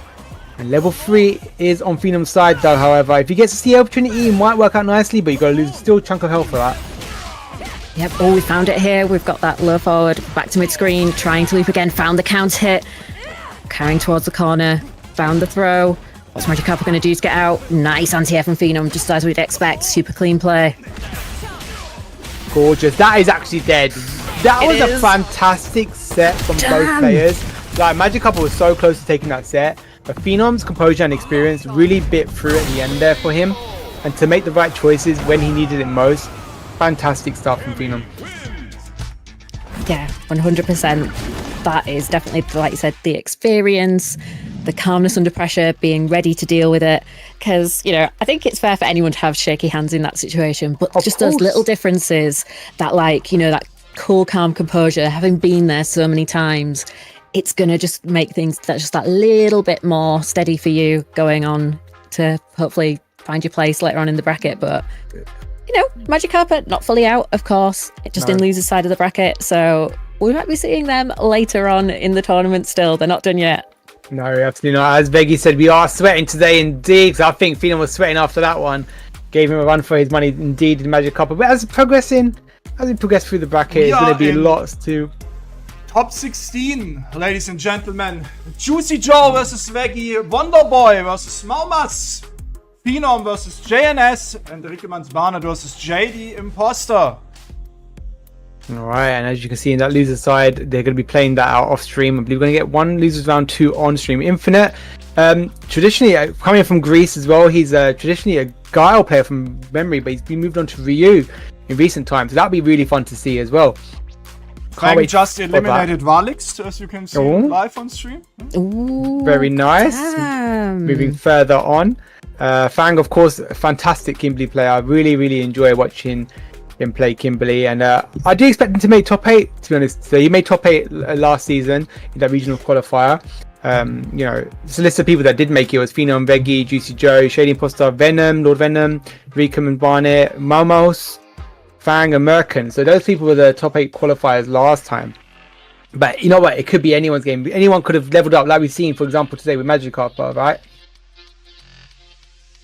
Oh, and it's also time to level up that match arena because I believe all the codes have been claimed, but we are building up that prize pool with some direct contributions.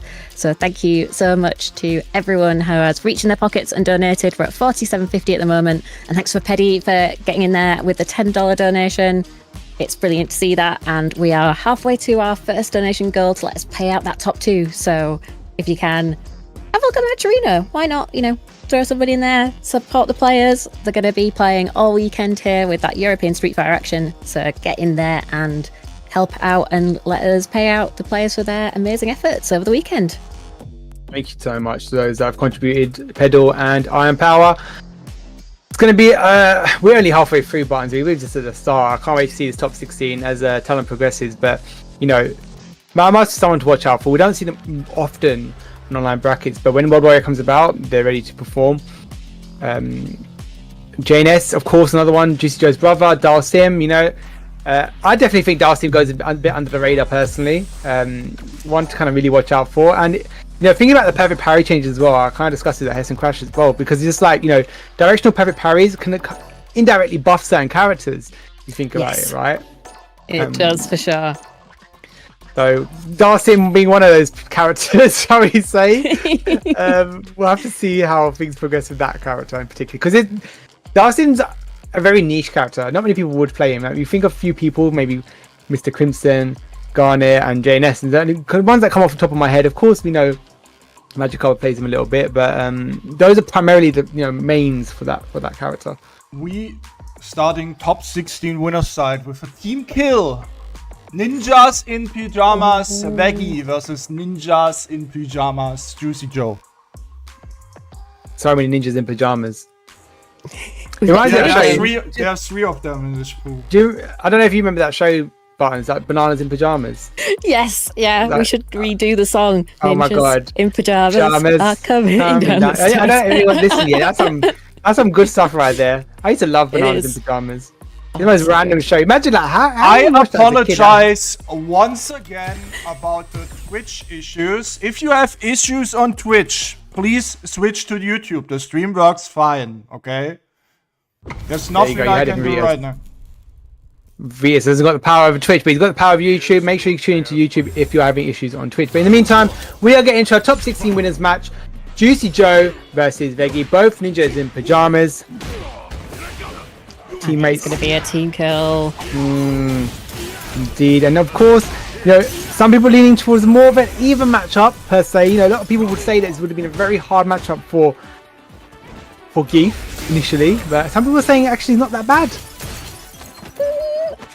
I think I would be a person who would say, I think this is not going to be the best time for Geef, even with some of the changes, particularly after some of the, let's say after the high heights that Geef had.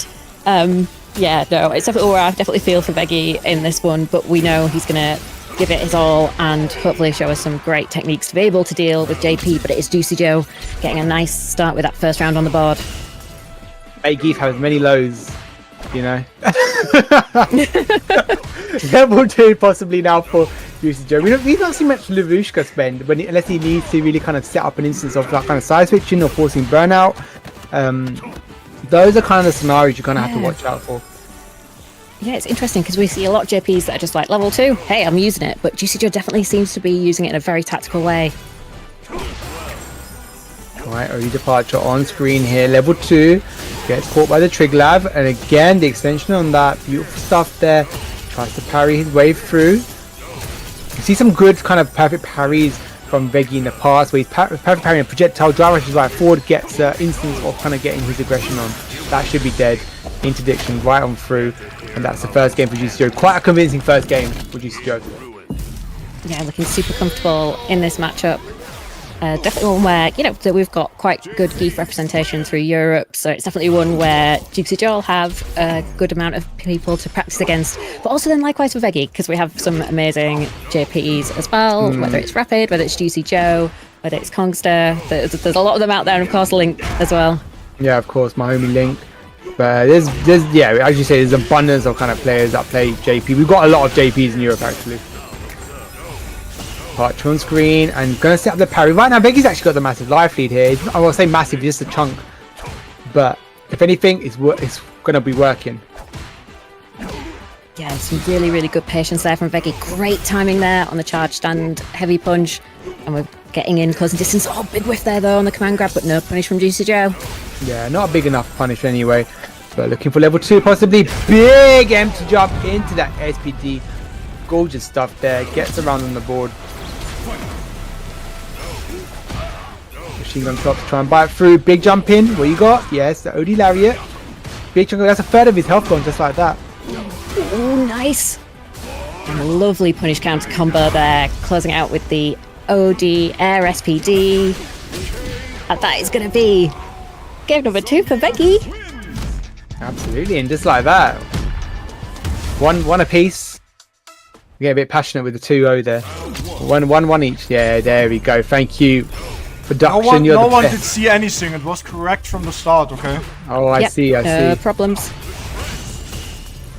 Parries through. And the thing is, right, as you mentioned now, you kind of how things are evening out a little bit. Veggy takes a moment just to kind of work you out. It works around, navigates around your kind of play style. And already, look at this. He's got Juicy Joe in the corner. Imagine having the zoner in the corner like this. I know, it's great stuff. Oh my god, Veggy. Ooh. Veggy, you are We're awesome. rolling. That is amazing. Fantastic play there. We see some excellent comebacks from Juicy Joe. We saw that earlier against Vaalix. See if we can do the same here. Keep him on his toes. Ooh, but big whiff there on the lariat. Sets things up for Juicy Joe. I think, as Alvaj just mentioned in the chat, Geef's got a really great snowball effect, so it definitely is one where once you've got things rolling, when you keep it rolling, it looks really, really nice. Absolutely. Oh, wait, is playing chase down another SPD? No, just waits patiently. Low on drive bar. Has got level scoop. Excellent check with that crouch strong. Reaching with these strings of buttons. The fierce to bite on through. And just, again, keep him at bay. Oh, he's that should be dead if he goes for the level 3. No, he doesn't opt for it. Conserve it. He is in burnout. Doesn't actually do very much. He has to jump forward. There you go. Gets kicked by the departure shadows. And now, set point for either of these guys.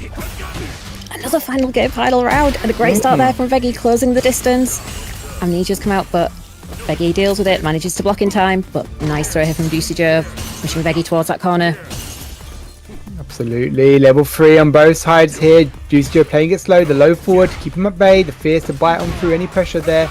Can clip. And this is Veggy's opportunity. Wow, burns himself out of his own volition with that OD Amnesia departures up on screen. That was scary there with that DI whiffing, but Juicy Joe not managed to get a big combo. And here comes Veggy, OD SPD. Oh my god, that's beautiful. Ooh. Beautiful anti with that Juicy final. Joe back in the green. Yeah, definitely looking solid right here. Really beautiful anti-air there. Great that conversion. This is where it's going to be hard for Veggy. Dealing with all these projectiles, chip is going to be a problem. Can he find a way through? Let's see if he can do that. The low turbulence biting through. This is a sticky situation. If he catches a turbulent close enough range, should be able to level 2 right through it. But I love the confident walk through it forward here. Kind of keep him in check. You can't be throwing out these projectiles for free. 35 seconds on the clock now. It's really tight here. You know, anti-air doesn't even want to risk it, because you know what? If you whiff the anti-air level 3, you're going to go so down. Oh my god. I really respect the attempt from Veggy there. That was a great set. Oh my god, I thought that was going to be clutch. I thought that was like the exact right timing, but also Juicy Joe. Feeling that on my neck, man. Oh my god. Oh my god, wow. But you know what, a right? set. I love the fact that Juicy Joe didn't even want to try and risk anti-airing, because he'd rather just go for the walk back and let Veggy completely whiff when they attempted to jump in. Because if I risk going for the anti-air and it completely gets staffed or it's whiffed, I lose the game. So he really was really thinking a few steps ahead, which I really loved. Yeah, that was so incredible. And yeah, I'm just still looking at that, thinking about that interaction, man. It's just like that thing of like the setup was so beautiful, like you said, being so careful about the anti-airs, and like that moment when the super flashed and it was almost like Veggy's got this, and then like, no, he's not got this. Oh my god. But what a play, and what a great like option to show and pull out, because I think versus a lot of players, that would have hit. Like that was good. That was going to get you if you weren't someone of the quality of Juicy Joe. That was absolutely incredible. Yeah, fantastic stuff from both players there. Veggy, unfortunately, that loser's side, however, but he's still in with the chance to get into that top 8. You know, we know how strong Veggy is as a player, but that means Juicy Joe is now at least in the top 8. And of course, the points, I think that's something really important to think about, right? Yes. It's just top 3 kind of placements that really matter. So you want to, of course, perform your best every time you enter, but sometimes you can have ones where you falter, because that does happen to the best of us.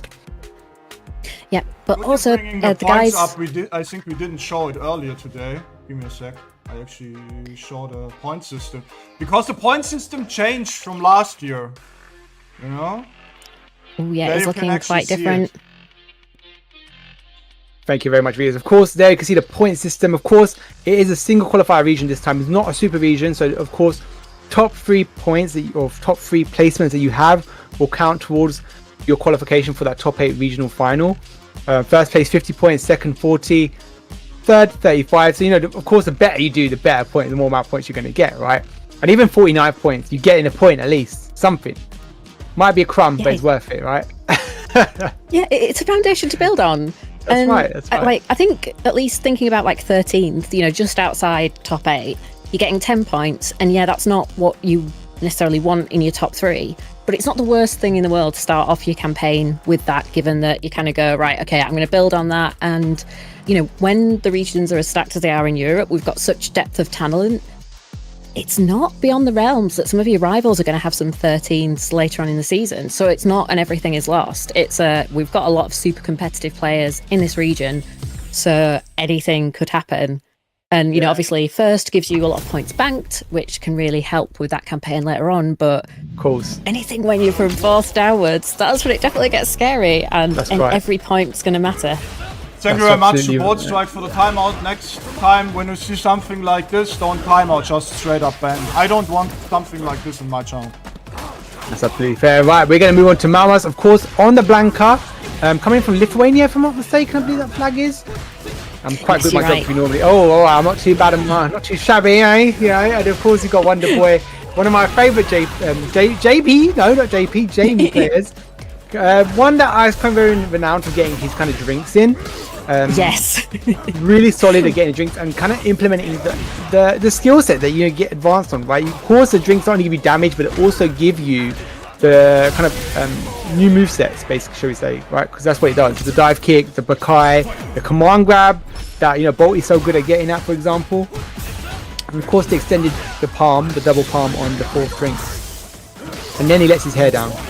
Yeah, Malmas was actually a very good Alex player in Street Fighter 5. He always made regional finals in World Warrior with Alex.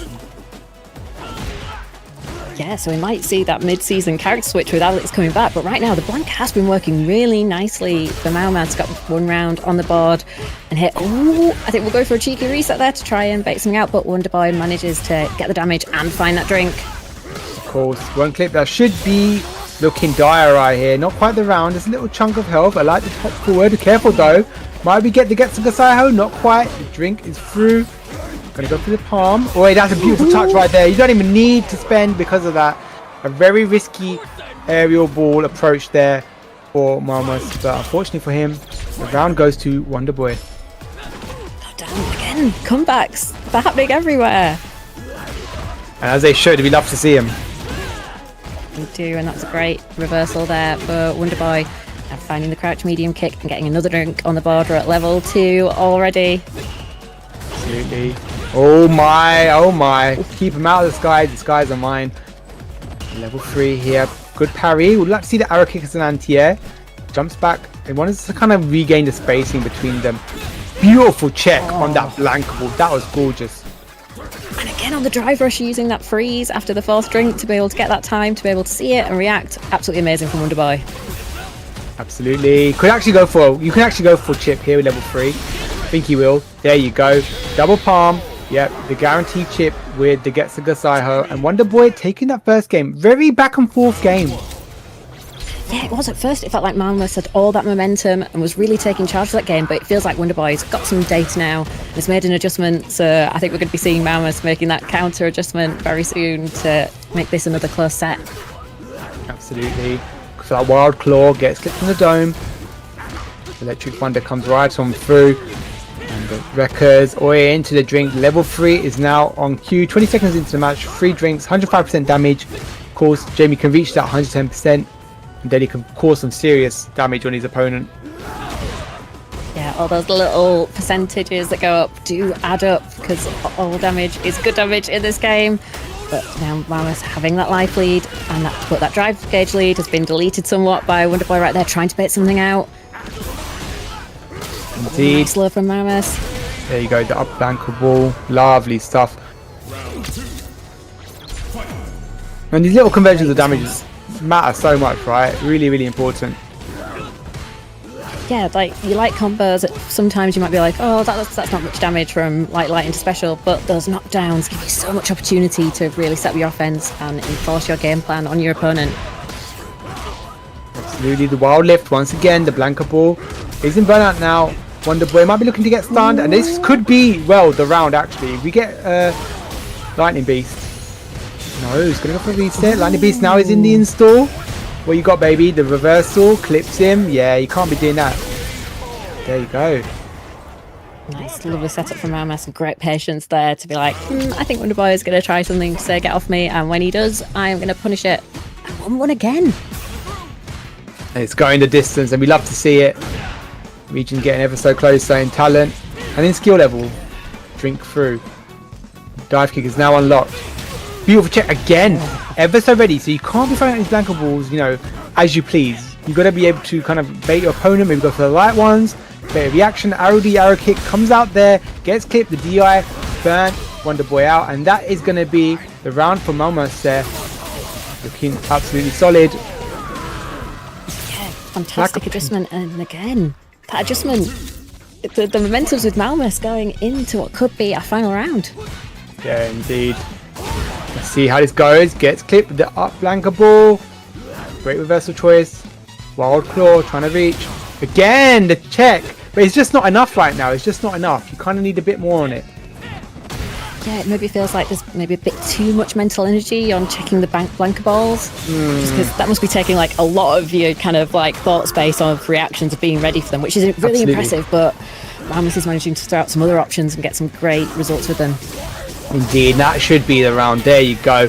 Lightning Beast takes it from Momus, allowing him to move into that top 8. Wonder Boy now going to have to fight for his life for top 8 in that loser's side. Really good set, a lot of back and forth, but I think, as you mentioned, a lot of mental space was being spent on checking Liner Blanca ball. I think there was definitely instances of like, you know, I can really capitalize here and there. It wasn't quite working out, unfortunately. Yeah, all top 3. So you gotta have top 3 results that you perform in Venom will count towards your top 8 regional qualifier. So just make sure you perform the best that you can and where you can. So I mean, if you miss one, it's not too bad. That's the thing here, you know. Yeah, and I think that's part of why there's been that design change over the years, because, well, particularly as we've now got the offline side of the tour as well, it means if people are traveling, then it's not quite as much of a like ruiner for your World Warrior chances if you want to go and do one of the offline qualifiers as well. So it's good to see the both parts of the tour complementing each other as well, that making sure that World Warrior stays super competitive and an amazing opportunity for everyone in the region. It's a great equalizer, but also as well supporting the offline side of the tour. So we've got like the best of both worlds. So I think we're doing really well at the moment in the scene. Absolutely. It's great. Absolutely, and you love to see it. But of course, don't forget, if you missed out on today's Europe Northeast kind of a World Warrior tournament, you got next week, 5th of July. Don't forget to get signed up. It is your opportunity to get involved with the scene and of course to level up, right? And to qualify for the Capcom Pro Tour. The World Warrior is your opportunity, so make sure you take advantage of that. Of course, UK and Ireland tomorrow. Buttons. It certainly is, and it will be at 6 p.m. BST. So if you're listening to this in the UK, don't have the 7 p.m. in your head. You need to be ready to go at 6. Be there, get ready to check in and don't lose it. And of course, then we have on Saturday, it'll be World Warrior EU West 1. So that is regions like Belgium, the Netherlands, Italy. All those guys are going to be getting in on the action. And then, of course, we come round to all important Germany, rounding off our weekend on Sunday at 5 p.m. Central European time, 4 p.m. British Standard Time. And there's still time, of course, to get signed up. And there's great reasons to do it, aren't there, Ruzi? Because this prize pool is looking really nice. Oh my, you could win yourself a nice little chunk of change there. You know, $2,000 if you get first place basically at the end of your World Warrior. So it's a nice chunk of change. And as you can see, as it steadily, of course, decreases, you warrant your earn, right? 1,500 for second place. Third is 1,000, and as it slowly decreases. But the thing is, you earn a nice chunk of change to not kind of play only with. getting that, you can also play for the $1 million, and even if you get last place, you get. So what am I doing on comms? The maths. I think you get another 1.5K. So you get a trip to Japan, at least 3.5K, you know, and the opportunity to play for $1 million. So you know. Absolutely, you definitely get the opportunity, and you know what? There's plenty of talent in EU that could definitely qualify. You know, we've got our regular kind of people that might qualify, but there's some people who can definitely cause some damage. And I think I'm looking forward to seeing how not only this new season progresses. Of course, there hasn't been that many changes, but we still got to give it some time. Yeah, and I think, like you said earlier, with like the changes to characters like Dalsim that kind of come as a result of that perfect parry change with having to get the right block direction. we've still not got that time for those changes to fully kind of filter out, I don't think, because there could be some slight changes in strategy that people might go for, particularly with some of those other mix-up heavy characters where it's the high-low mix. It's going to become, really important to have those directions, but it's still early on in that kind of development of the mind game. I wonder on what side Juicy Joe is on right now, because his team partner, Phenom, actually needs to play against his brother, JNS. Oh, well. Is he cheering? You cheer for the guy you've been living with your whole life, or the guy you met yesterday, But it'll be interesting. I think it'll be a really fun one to see. JNS, I believe he came... Let's have a quick look at my results for him. We didn't actually make it top 8 last time, but he's definitely a contender for making it top 8 in his regional finals. He's another player is phenomenally solid. Dalsim is exceptional. Yeah, we're expecting some really great performances from JNS this season. And yeah, that is definitely a tough one for Juicy Joe. Like, we're going to see how it turns out, and hopefully he's able to kind of be like, yay, you won, whoever wins, and like kind of play both sides a little bit to keep the peace. Let's hope. Yeah, so we're going to get the Cammy once again. Not going to see any Mai or Ken. Perhaps a full-time Mai player now, or Cammy player rather. Give this a moment. I think it might be a bit of delay on the spectator side of things. Hopefully things will be okay. There we go. Yeah. The update from early today still causing a couple of little niggles, it looks like, on the spectator side. Yeah. Nice. Oh, wait, what a beautiful drill to catch the hooligan combination. The light spire arrow comes right on through. And looking to apply some excellent pressure here. The roundhouse again. Roundhouse again was something I mentioned. It's such a phenomenal poke tool. -5. And it's just too far to punish, right? You're not going to get a reach for that. It just catches the drive bar as well. 0.9 of that drive bar is really going to sting. What a great use there of the crouching medium plunge straight into the spiral arrow buffer. Beautiful stuff there from Phenom. That's exactly what you want when you're playing against Dalsim. I'm going to be able to get some damage on in this corner as well. Gets a shimmy, and that is the round for Phenom. Absolutely looking solid there. Level 2 on both sides, sure enough, soon enough. Gonna get to spend at some point, of course. One interesting change for Dalsim that I kind of like is that chip on the level 1. It can really hurt the health bar. Yeah, it's now made it an even better tool, and I do really like the changes that they made to it as well to make it, not super not really punishable on block anymore. It really creates a great utility use case for it for Dalsims, which I think is really fun. Absolutely. Level 3 on both these guys here. Oh man, the foot to the face. Come no closer. That might be level 3. No, not quite. Gonna go for the slight reset into that pressure string. Beautiful, good parry and the tech through from Phenom, recognizing the string here. To keep him at bay. Gotta be careful, right? Because if you throw out a wrong limb, then you get caught by level 3 or any instance of reaction, right? It can really hurt. And you can definitely see JNS being a little bit careful with some of those choices, but Phenom keeping it calm, trying to slowly close that distance. Oh no, we didn't spend. We're going to go for the throw instead. Oh, we're looping. No, that's not another one. We're going to see a third. No, wait, not this time. I love the block on the low. What a beautiful DP. Oh my goodness. Gorgeous. Perfect. Gorgeous stuff. Lovely. As Mystic would like for me to say, oi, DP. he just laughs at me and I say, oi, DP. Oi, the drill. Oi, the chops. Clipping in beautiful with punish right there. That was gorgeous. Really, really nice to see. Kind of aware right, of the spacing and not allowing him to bully him for free, right? Recognize, build some space between them, go for that whiff punish, and look how he carried him from one corner to the other and burned him I out have as well. news from the loser side. Magikarp actually won 2-1 over Veggy in his top 8 losers. Oh my. Oh wow. And they're both contenders for top 8. Yeah, both definitely contenders for top 8, but Magikarp taking it the distance here. I'm loving his pressure of JNS here. He's not letting up, even though he's on yellow health. Yeah, no, that's what we have to do, and we're finding that throw. So we've got the offense again on the Oki. Oh, counter hit, and he's able to get the trade combo. Takes the round. Nice stuff.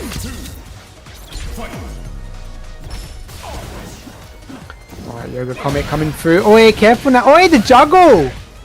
I love that. That was gorgeous. Level 3 here, looking at low forward. Very good at blocking his toes. Really, really good at that. Just recognizing that Phenom's looking for that range, right? I'm not letting you come any closer than I need to. And if you come in this distance, I'm going to block my toes. Gets the Merciless Yoga here. This is looking good for JNS here, Dr. Buttons. It certainly is. That was a great spend and able to get loads of drive bar back and ready to go. Of course, Phenom does have that level 3, so Cammy is going to be super dangerous when Dalsim's throwing out a lot of these long limbs and fireballs. So there's still a chance for Phenom to make it back and take it without having to go to game number 3. But here comes JNS. And we're all even once again. Absolutely gorgeous stuff. And again, we're on the final set. We've seen quite a few of these actually today. It goes to show the level of talent we're seeing, but also kind of the comparison talent where people can make comebacks or keep on their toes, you know? Little things like that take you a long way. Yeah, it does. And it's really great to see the scene still flourishing. Like we said earlier, one of the few regions who had multiple people through to that knockout stage of Capcom Cup last year. Super strong region, and we're seeing exactly why right now. DI bites through. What you got though, because you actually got Spin Drive Smasher to answer through any string. Gonna take the block. If anything, you could take all this chip damage here. You've got enough help to work with. Go to the DI. Spin Drive Smasher bites right on through. Very risky. I feel like he had a bit more chance to work with. Unfortunately, wasn't enough there. Yeah, lovely reaction from Phenom as well. And that's the sort of stuff you expect, right? But it's still super cool when people do it. I would love to see it. Yoga Arch coming right on through Yoga Comet as well to apply some pressure. Forces Phenom to jump here. Teleports right on backwards. Level 2 as well. Oh, and we've got the punish counter there from Phenom, pushing JNS towards that corner. Great offensive sequence here, finds the throw. We're in the corner. Can JNS escape? Yep, we've got the teleport, but gets DP'd. Really nice DP there. It's not laying up with the pressure. Spin Drive Smash are going to come through. Not quite the burnout, but he might drive rush to force the burnout. Just go for the roundhouse instead, and that's what I was talking about, how phenomenally strong it is. Throw to boot. It's such a great tool, isn't it? This is a difficult situation for JNS. Does have CA available, but the burnout versus Cammy is going to be scary, and the OD dive kick will be enough for Phenom to take it 2-1 over JNS. Yeah, great set from both of these guys, but unfortunately for JNS, Phenom is moving further into that top 8, and great showing. Great showing. Yeah, and I think that means that it'll be JNS facing Fang in loser side to see who makes it through to top 8 out of those guys, which that is going to be a set. And this is definitely the stage of the competition where you kind of look down at all like the matches that are going to happen and go, it's so nice to be able to see them all, but we just don't have time because we've got so many matches going like to that final game. We'd be here all night, which would be great. Yeah, I got work in the morning, you know, like I got to keep an eye on the clock at this point. Right, Rika wins Barnet, and I feel like we're going to see some Honda. I know that Rika has been playing abundance of characters, right? Very talented, Lily, JP, you name it, he's got it, right? But the Honda seems to be the choice here. Shady, of course, on the DJ. I've seen Shady on Terry and Rashid before, but primarily DJ is the go-to. Yeah, definitely agree that I think we're going to be seeing Honda DJ, and I'm really excited to see some more of Reek's Honda. Like, he's been doing so much damage with it. Like, you look at some of the clips that Reek's been posting on his Twitter of like fun interactions and stuff. It's making Honda look super scary. So, and as well with like some of the small tweaks to Honda that have happened as well, it's just kind of enhanced the neutral game, toned down some of the kind of special moves that are like the meme moves for people just to spam. So it's definitely creating a really great environment for Honda mains at the moment. Absolutely. You know, you've got to watch out for them Hondas. They're kind of scary. Especially, they're almost as scary as they were at the first start. You remember the start of the season, the very start of Street Fighter 6, everyone thought Honda was broken, but no one understood how to play the game, which is funny watching everyone progress and understand that perfect parry is a very effective tool, you know. Yeah, they definitely were. And another effective tool to support the players is, of course, the Match Arena. We've had another donation coming through from Thud13. Thank you so much for that $15, pushing us closer to our target. If we can get to $100, we'll be able to pay out the top 2. We're on $62.50 at the moment. So if you can, please contribute and help us boost that prize pool so we can pay out to more of the players who've been showing such an amazing standard of street fighting all night and have got still a long way to go. They're going to be working hard to earn this money this time. They'll be rubbing their hands. You know, not only are you getting the CPT prize pool if they make the top 8, but you can get a bit of the match, Reno. That'd be great to see. Thank you so much to those that have contributed. Greatly appreciate that. Of course, community effort, as we mentioned before. We are near that top 2 payout, and I want to see us hit that top 3 payout. That'd be delightful to see. Yeah, I believe we can do it. It's the first of the season. Let's start off with a bag.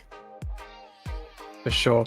And let's having a look. So recap, Shady, we said, and we're going to see Wonder Boy and Infinite. So Wonder Boy and Infinite, thinking about that, just a bit preemptively, Jamie, and we're going to see some Ryu most likely from Infinite. Ryu, I already thought was broken before the patch, but now he's definitely broken. It is like Ryu's world at the moment. You definitely, we're seeing a lot of Ryu in our lives, and he is Mr. Street Fighter, so maybe it just is Ryu's time to have his moment in the spotlight. I think he's on like the fancy new cover art. He had like 35 years of his moment. I think he needs a break now, to be honest. Like, there's a reason why we've got Kimberly, Luke, and Jamie. He's the one in Fortnite, Ruzu. We've got to shift to the Fortnite skins. Oh my god, we've got to think about true. the collaborations. I've never played Fortnite. Well, actually, I have played it once because my friend kept begging me to. I was like, I'm not playing this again. What is this took? But anyway, we're going to get, as predicted here, Dr. Buttons, we're going to get some Honda and DJ. It's a good start for Riekemann, pushing Shady into that corner with that lovely jiggle combo, trying to get some chip going on that drive bar, but Shady fighting out of that corner. Absolutely. A throw to boot. Careful now what's happening on the wake up. Gonna go for these air slashes, keep him at bay. Of course, the stop sign, the jump heavy punch, such a navigation tool for Honda. Can get around fireballs, and you kind of the approach of your opponent as well. Can such a far-reaching button too. Yeah, it's so good, isn't it? Just get that slight movement forward. Sometimes catches people just like on those little walk forwards. It's such a great tool, but Reek now in burnout and being pushed towards the corner needs to be careful. And here comes Shady. Nice. That's a bait. That is a beautiful bait. Oh, that's gorgeous. That is a gorgeous bait from Shady Imposter. I love that. Keeping Rike on his toes. Oh my goodness. Oh no. Hopefully that's just spectator side that's gone awry. We'll give that a moment. Oh yeah, man. I'm crossing my fingers because none of the players are going to want internet issues during a tournament like this because it's so important. I think they might be. Can they do that rematch thing where they can continue the set? Yeah. I think I'm not sure what the ruling is right now on that. I'll give them a moment. We'll let TOs deal with that. But I'm sure there's rules for that because now we've got it in. Hopefully that's something that the new rules for this year take account of, and we're able to use it because we want these guys to be able to play out the full set and have everything go right, and because it's so much more it is what we want to see. It's never fun when internet stuff happens because it's so much of the time in tournaments it's no one's fault, it just happens. Internet is the most unpredictable thing, whether you're on any social media, whether you're playing different games with your mates, it could just do anything. But we'll give that a second to figure out for these guys. But I think just looking at the matchup, look quite back and forth there. Shady did some nice stuff with the bait, but he might be giving away too much of the game too early on, so you got to be careful of that as well. That's a really good point, because if you show those setups early, then your opponent has that chance to recognise it and go, oh, you do it again. And so it's whether in that clutch, oh no, clutch moments, it has a problem. And hopefully. They're playing spectator issue. Might be a spectator issue, just happens to the best of us. Alright, we'll see how that gets on. Oh, we're getting the jump scares today. Fingers crossed, boy. Everything works out nicely now for us because we want to see this match. Yeah, it was this. Don't worry, guys, we'll get there. So much that Capcom actually that they just can't wait for the moment Crash happens. So good. To be fair, I've not really used it, but it's good to see it in place. Alright, let's go. Here's Sasha bait. No anti-airs here. I want to see a back heavy kick. I wonder if Shay's aware of some kind of things to be wary of as Honda jumps in, because he has got some strong jumping buttons. Gonna get big ram out there. Oh, yeah, the punish counter button as well to follow up on that. Yeah, and once again we're setting up in the corner. Nice early jackknife maximum to get Honda off DJ there. We're getting the throw this time, setting up the air slashes.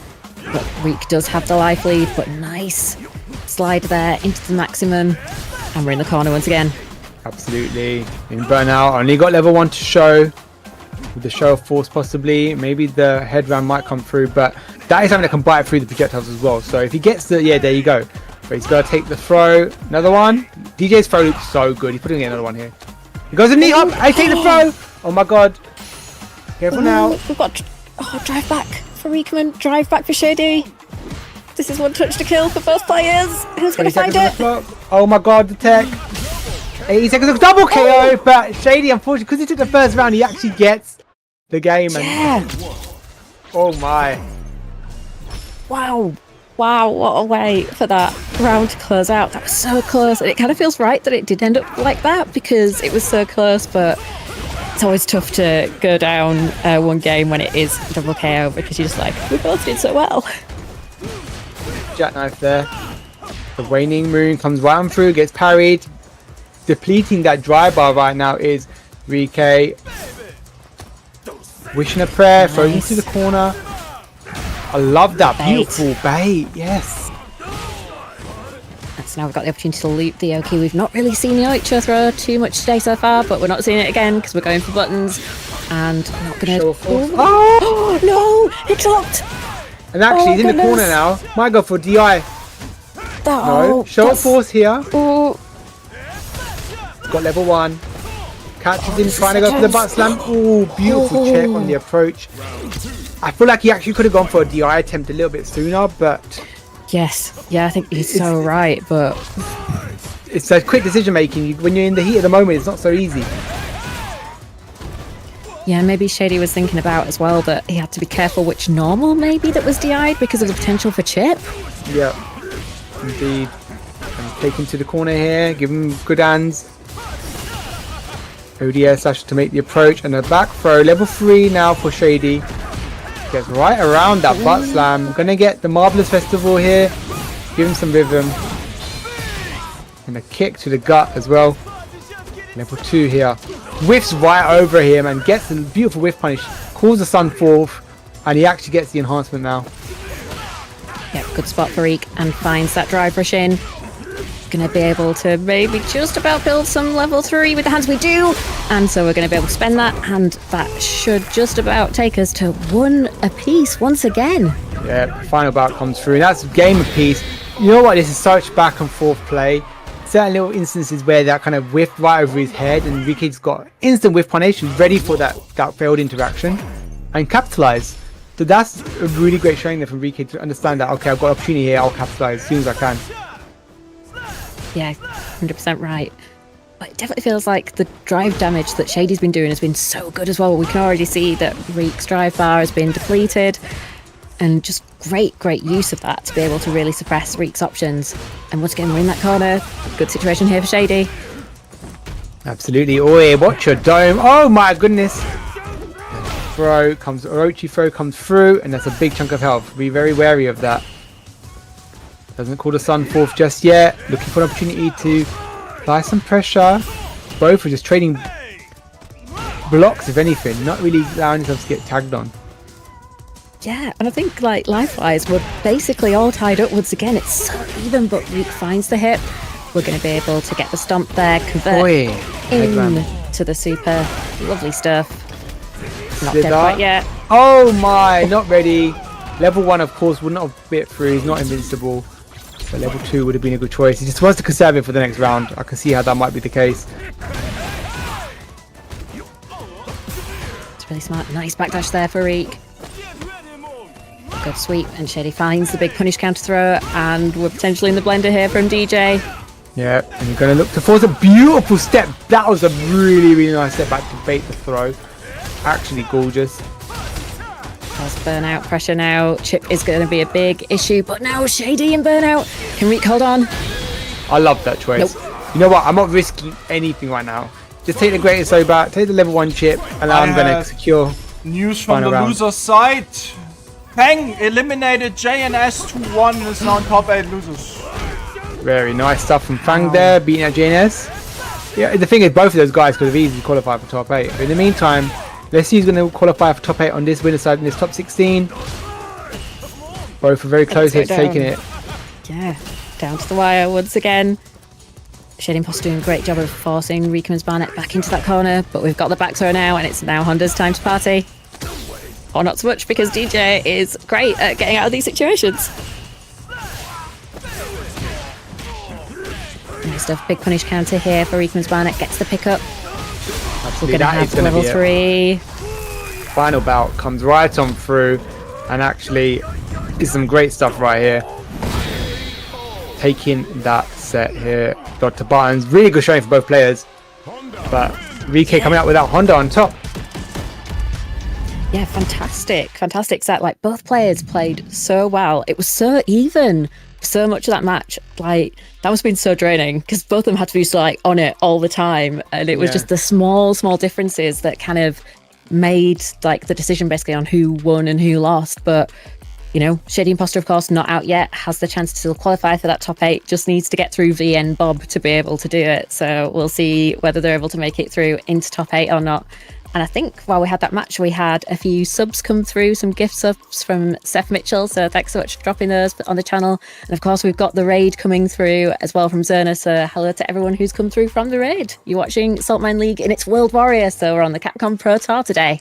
If your Twitch stream makes issue today, go over to YouTube, okay? Twitch hates us today for some reason. Obviously, right at the moment we do World Warrior. Also in the very first World Warrior. That's how things go, but we're holding on for dear life. And as some of these guys are in that loser side, and see how they get on. Yeah, as we said, we are streaming on Twitch and YouTube. So if you've got issues on certain sides, try and flick over to the other, see if that works out for you. In the meantime, we are going to be going into that one loser side, round 2. This is for top 8 loser side qualifier. It will be Wonder Boy versus Infinite, Jamie versus Ryu. Shady Imposter will be fighting out versus VM Bob. Now, I've not heard of VM Bob before, so it's great to see him make it this far. And I'll be interested to see them on stream perhaps next time. Or unless they make it top 8, that is. We don't know yet.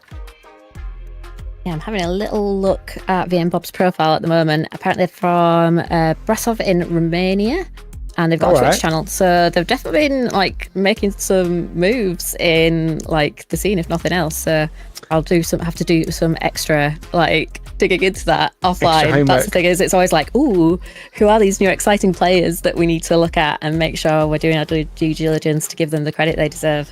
Yeah, absolutely. That's part of the fun, right? When you see, all right, we get to see these familiar faces, right? But part of the fun of commenting and seeing some new talent is that, oh, I've not seen this person before. Who is this person? You know, get to discover some new faces and some new talent, especially ones that can cause some upsets as well. We like that. Yeah, because getting through to 16, that is super hard. And, you know, you've had to make it through so many players to be able to get that far. So it's an achievement in itself. And it's kind of sad that sometimes we don't always have the opportunity to show everyone. With the big raid, thank you very much. Shout out to my second favourite twin, Jimmy. Yeah, Jimmy knows I love Moody more. I'm sorry, Jimmy. But thank you so much for the raid. Appreciate you. Hope you're doing well, buddy. See you in World Warrior Germany. Yeah, we'll see him. And of course, the second best region right there. June 29th. Don't forget to get signed up. It will be on Sunday. If you are in the if you are in Germany, there's no region, just Germany, mate. Just get signed up. Closes on 12 p.m. on the day. Sign up now, get it out of the way. Don't waste any time. Sometimes you forget and all that other stuff, but just do it now. The job is done and dusted, and then you're registered to go for that Sunday tournament. Looking, we've had a great start so far, Dr. Barnes. It's been fantastic showing from Europe Northeast to get us started for this World Warrior CPT format on Saltmine. I'm looking forward to see how this next match goes, though. It's going to be good because, of course, qualification match, loser side, everyone's on their last chance. So it's super important to just get that win and hold on to it and make that top 8 so you get more points. And we're going to be jumping into it now. And it is, of course, Wonder Boy versus Infinite. And like we called it, it's going to be Jamie versus Ryu. Yeah, absolutely. That's called out. So Ryu, of course, getting absolutely, should we say busted right now? But, he's got a lot of really strong tools, shall we say? Just a few, yeah. But, always the poster boy, but actually, he was always getting slowly touches of love throughout the last 2 years. And eventually, so it's almost overwhelming now, right? It's overwhelming overwhelming amount of love that he's getting because of so much enhancement, so strong in certain regards, and damage is absolutely phenomenal. You know, you can do 80% of your health in one combo if it's the right circumstances. Yeah, super strong character to be playing. But I suppose the downside of it is that you see a lot of reuse, whether it's in tournaments, whether it's in ranked, so it is a matchup that you're going to have a lot of familiarity with, which, you know, obviously great Ryu pilot's still going to do damage, give you a lot of stress, but there isn't that kind of like unknown tech factor that you're likely to see with some of the lesser played characters. Absolutely. Beautiful check right there on the approach. Loving that. Goes for the collarbone breaker here. Good trader buttons there, and actually Infinite in a very good position. Only needs one low forward. Yeah, he's looking for it. As I mentioned it, he tries to go for it. Beautiful breaking right there. Not going to burn out or anything, but keeps it in a good position. 2 drinks on deck, gets a third. Tension is now up for grabs if he wants to go for that command grab. Looking for a punish counter opportunity. It's very slowly paced here. Yeah, and then once again, we're not seeing that many anti-airs so far from Wonderboy, but we've got a lovely dive kick there, going once again into that super, and it's going to be enough. So it's 1 round apiece. Absolutely, but the thing is here for Infinite, he's got that level 3 to carry over. 1 touch, taking the distance. Oh, a bit of a raw DI, I respect it. Keep your opponent in check, you know, is he over 30? Yeah, you got to check those reactions. You know, you can't respect it until you've at least given it a go once. You know what, I never respond to them, so I know I'm definitely over 30. Yeah, I'm just there. If I ever get one, I'm just like, yes, DI back. It's funny because I can do it offline, but online, they don't seem to get on it. But right now, you get to see the spend the Shinshiryu beautiful chunk of health going just right like that. Color solar plexus, 1 touch, beautiful tech, really good awareness for Wonderboy, but he's gonna need a lot more than awareness right now. Goes to the DI parry response. That is lights out, bro. First game to Infinite. What a reaction! Like, Infinite's reactions are looking super sick, along with, of course, piloting this Ryu so well, causing Wonderboy so many problems. Really great stuff from our Ryu player. Absolutely. Swagger Palm comes through. No anti-air there, just walks right into Infinite's trap of the cross-up. Catches him. Beautiful step back, and look at this chunk of change you get, right? One little kind of just instance of biting on your opponent with the throw. I'm gonna make you pay. Weird. I don't think that was even intentional to get out of there, but you know what? At least you make the escape. Yeah, you kind of go, we take those. Want to be free? Oh, nice bait. And we're attacking the drive gauge with the DI, but oh, what a call out! And the Tatsu to chip. Should have been crouching, bro. Should have been crouching. And this, of course, is set point for Infinite now. Absolutely. Nice. A drink to boot. Dive kick. Luna's dive kick comes through. He is really a bit... he's just forcing the aggression right now. You've got to be very wary of that. He catches the... Yep. You can't be drinking for free. Not in this house. Not in Enmark. But we can find the parry from the solar plexus, but it's not going to matter because we've got the neutral jump into the big punish counter. Tatsu to get out of that corner. Dangerous situation here for Wonderboy, but finds the dive kick once again. We've got another drink on, so we're at level 3. Absolutely. Shin Kuku Hadouken comes through. Oi, lovely Odi Bakai. Gets a good Saiho. I'm not even sure this will kill though. 3 drinks, we'll have to see. He won't get the follow-up unfortunately because of the ECA edition. That's gonna kill. God damn! I had an inkling, but I didn't want to say it. Yeah, wow. Did the job that he was looking for. That's all you needed. Yeah, and great choice to spend it. You know, kind of like not just getting the kill, but also you've got to spend at that point to stay in the game because you know, one round left. I have news from the loser side of things. Shady Imposter eliminated V and Bob 2-0 and is now in top 8 losers. Congratulations to Shady Imposter. In the meantime, Wonderboy's fighting for his life in this bracket. One opportunity, Infinite looking assertively strong here, Dr. Button. Oh no! Really strong. Oh, but it's a setup. Great opportunity here for Wonderboy. We're going to use that level 1 once again. That's dead. No, not going to prefer the palm. Not quite. Oh, but Chip will do it. Needs to be careful. Yeah. I'm sorry, I actually commentated his cursing. I think he's looking really strong and then suddenly he did a level 3 and then, you know, It happens to the worst of us, I'm telling you. It's the offline buff, Dr. Button, I'm telling you. When you go offline, you come back online and you say things just start coming to fruition. But it always happens, doesn't it? And I think, you know, it was a decent call out from Infinite, kind of going, oh, I think this is going to hit. But, you know, sometimes you've got to take the risk. And Infinite's not out yet. So that's the round that if you're going to risk it, it's an okay round to risk it on. Absolutely. Still in with the chance. Wow. Lovely stuff. Catching the Luminous dive kick. Level 2 here. No check on the jump back. Only arrow kick to keep him in place. You're not escaping the corner here. That actually, oh, if he actually kept the combo up, it would have killed. A string to boot. Drive reversal, punish. It really feels like Wonder Boy's just got in the groove, got in Infinite's head a little bit, kind of has a really nice read on how Infinite's going to respond. There's still time, of course, for Infinite to make the adjustment right back, but it's looking really nice for Wonder Boy right now. Absolutely. Looking phenomenal. Beautiful OD arrow kick through the Hashigeki. Not having none of it. Yeah, I'm not sure if I love the bird out, but we're on offense now, so it's not going to matter. And of course, with those drinks, they're going to be restoring some of that drive gauge. Yeah, the falling star overhead. The DI. Lovely. Gonna need a bit more though. No conversion off that, unfortunately. Will he get an opportunity for level 3? No. He's going to conserve his drive bar rather. The Kai bites through. I love this. Saves himself from death. Yeah, because that would have been guaranteed death. He saves himself from it. Goes for the Devil's Song instead. All that drive bar gets built back up.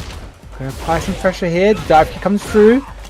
Kai once again. Another drink. Build that drive bar. No spend.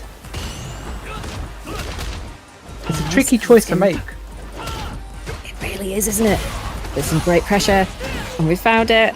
Got level 1 available. Can we find the hit? Yes! And it is going to be Wonder Boy taking it 2-1 over Infinite. Another really close set. Really, really close set. Infinite started off so assertively strong. It was a very fast first game.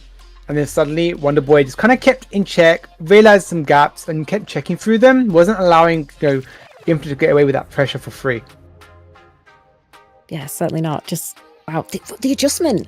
Because, like, if you kind of showed someone that first game and went, oh, who do you think won this set? You'd kind of look at that and go, oh, yeah, Infinite felt like they had all the right reads.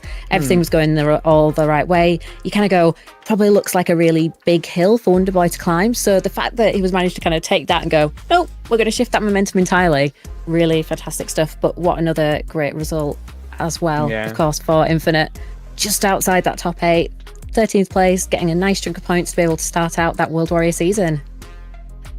Absolutely. Getting those points ever so much, they matter so important. So you know what? Okay, made to ninth place, I believe that is. Still a phenomenal showing. I think that's really, really vital. Just count place as high as you can and whenever you can. But in the meantime, guys, we've got that match in that needs some loving, don't we, Dr. Buttons? Yeah, it is just as vital as those points for the players. So don't forget to get in there. And if you can, donate to support. I don't think we've had any more donations come through since our last time, but thanks of course to Peddy and Thud and everyone else who's been donating so far and who claimed the coupons, because we built a really great prize pot. Of course, we had Iron Power as well earlier on in the stream, and we are at $62.50 now. We're hoping to close in on that $100 mark so we can play out not just first place but the second place as well. Absolutely. Looking forward to seeing this top 8 action that we're going to get into. All right, let's have a look, because just going to have a quick gander now at that top 8 bracket. So Juicy Joe, Malmas, Phenom, Vickers Barnet, Magikarp, Wonder Boy, Fang and Shady Imposter. A fantastic top 8 that we're looking obviously look forward to. But it's going to be everyone fighting tooth and nail right now. It is, and one of the other things I think is that there's a lot of Swedish representation here. We've got Juicy Joe, Rika Barnet, Magikarp, Wonder Boy and Fang, so 5 of our players are from Sweden, and of course I believe we have Lithuania for Malmas, and Phenom and Poland for Shady Imposter. So that's definitely one where, with some of those regional rivalries, I think the Swedes will be having a nice party in their Discord right now. Definitely, and as you should. It's good, probably, because you know what, if anything, right, some of them may have got together, done a bit of training, things like that. I think that's really vital as well to kind of represent your region. And obviously we've got a few people missing, like maybe like Lord Venom, who didn't enter. He got DQ today, didn't enter, so he wasn't able to make it. So some people that are perhaps missing that didn't even get a chance to play today, we might have to consider in the future. Yeah, and it's always that thing of, if you're there on the day, you might kind of say to yourself, oh, it's a shame that the strong player wasn't there, so I didn't get to play and have that opportunity to beat them and prove myself against them. But you've got to seize those opportunities. We've got them. If we've got a couple top players from the region out of action this week, that is your time. You've got to still capitalize on it and really take that opportunity. And because when they're back in like next week's time or in a couple of weeks, it could be their time to really shine, and they could be destroying the bracket, or once again there might be someone else who's not able to play this time, a different person, so we kind of rotate around, like the killer rotation might just kind of be around a little bit, and so leaving a couple of little gaps for other people to kind of sneak in some points. Absolutely. So this is anyone's time to shine right now. I'm looking forward to getting into our first game. Of course, top 8 now, and just honestly, you could imagine any of these guys at the Capcom kind of stage and just fighting for their right to earn that milli, that big money. Yeah, they're absolutely all capable of it, and we've seen a number of these guys on that Capcom Cup stage in both SF6 and Street 5 as well. So we know they all do a fantastic job. Whoever qualifies from this region is a great shot at making it towards that billion, or if not, hopefully some of the top 8. If they're not able to kind of get like grand final match with pressure on it that entails. Or I can, this game is so hard anyway. The mental stack's so high. How does that feel when you're sat there going, I need to make sure I don't get throw looped for $1 million? Like, that is just crazy to me, that pressure that you're under, that decision, the moment when you've got your hand there over your controller going, do I tech? Oh, that is Mystic, respect to everyone who makes it to that stage. I've got to call out Mystic right now. He said to him, can I wave him and wink at him? So I'm going to do that. There you go. Getting a proper wink right there, But yeah, I think you're absolutely right. There's so much to contend for, and the pressure, when it hits, it really hits, right? So it's what you got to really think about in the long run of things. But here, who's going to feel it first? We'll get the name swap in a moment. Thank you very much, Ritas. And we're going to get that Juicy Joe, of course, on that JP. And Mama's on that Blanca. Of course, because we're in top 8, we are at first to 3 territory now. So it's not just win 2 and you're done. You've now got to get a whole another one in. We're after 5 time. Away the throw. See a few more bait. Actually, if as well, I like the faint choices here from Juicy Joe. I want to kind of keep that in check, because that's something I think I just want to pick up. I know for way back to Sword Mantel at the very beginning, but kind of using feints as well to keep your opponent in check. We'll see maybe parry reactions, little interactions like that. They'll take you the distance if you manage to bait them. This is why Juicy Joe is kind of the upper level of JP, right? Because he knows how to use all of these kind of tools to a higher level. Yeah, that is such a good point, and finding the perfect parry there as well, spending the drive gauge, going to burnout, using that level 2 to secure this round, because it's not easy. Juicy Joe making a lot of right moves, but Malmus as well, finding some really good hits and putting a lot of pressure on already. Yeah, absolutely. Level 2 on deck here for Malmus. He can get the clip he's looking for, gets caught by the Turbulent on the approach, whack to the face, and Wild Claw comes right on through, and the grab on the parry. Won't be having none of that. Oh, lovely clip right there. Yeah, caught Juicy Joe on wake up there, and we've got Lightning Beast activated now. So we're going to be able to chip away in the corner, get some nice plus frame setups like we did there to get those throws going. Oh, what a counterpoke from Juicy Joe. That was like, just knew that was where Malmus was going to leave the gap. Great place to find a hit. Absolutely. Oh yeah, loving the staggered pressure here. Just a cold, calculated thoughts behind Juicy Joe. He doesn't always throw out the button necessarily. He throws it out with meaning and with thought. That's what you got to do. You've got to make sure it means something. You don't just throw out buttons, nilly-willy. You got to actually have meaning behind it. Good clip there from the aerial approach. Oh my goodness, watch your dome though, because he had a little bit of a nibble. Took his ear off right there. Yeah, beautiful play from Ramos. Great decision to go for the overhead. But I think what you said there about that button selection of Juicy Joe is so right. It's not just a gut feel or a panic reaction of pressing something. It does always feel like it's that careful selection of what to do and what the right thing is in each circumstance. I think that's absolutely fantastic to call out. Yeah, it's much more purposeful, that's the thing. Beautiful touch there, the Bylina. What you got with this? Might even go for interdiction here. No, he's going to go for the reset. Excellent touch right there, because the staggered pressure of the... Oh, big jump! Big jump, and Lightning Beast comes right through. Yeah, he might take him to the corner here. Got the buttons. Yeah, I think that's what you're going to want to do. Kind of go coast to coast, get yourself out of that corner and create more pressure. And Juicy Joe feeling that pressure because we've gone for the amnesia, but Malmus gets caught. So getting pushed back towards mid-screen. Nice teleport. Good defense from Malmus, still hanging on. Oh, big whistle on that DI. That should be lights out there. Sweet dreams, my prince.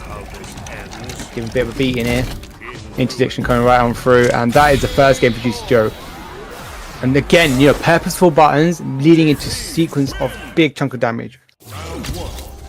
Yeah, really doing stacks of damage, doing a great job to play around Malmus's offense, which is looking really nice. Like, the button selection for Malmus as well is really good, but there's just something about how Juicy Joe's playing where it feels like it's got a read on how Malmus wants to play. But then saying that, we had the big jump versus the Amnesia there, and Juicy Joe's in the corner once again.